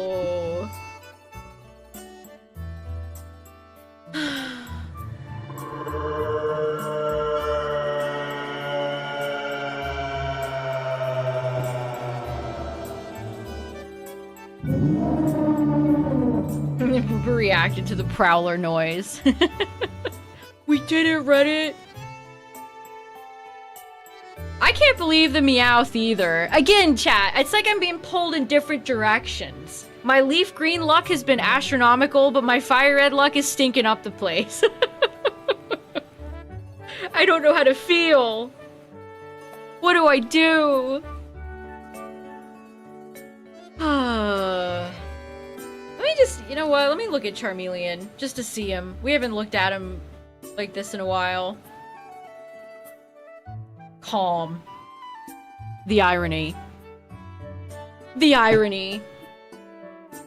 Well, frick. Damn it. The hunt continues, chat. The hunt continues. The hunt continues. I just wanna feel. Well, thanks for hanging out, everybody. I appreciate it. We will be back doing some Dynamax tomorrow, so if you're into those, feel free to join. Feel free to show up. Check out the Discord if you're new here. You can share your own shinies. Shout out to the YouTube viewers, the VOD watchers. And yeah. We'll do some Dynamax tomorrow. I gotta cleanse this. We gotta cleanse these vibes. We gotta cleanse these vibes, chat. No good vibes. Alright, everyone. Thanks for hanging out. Thanks for all the gifted memberships and the resubs. Appreciate ya. Thanks for hanging out, everybody. Hope your shiny hunts go better than mine. Good night, everybody. Bye!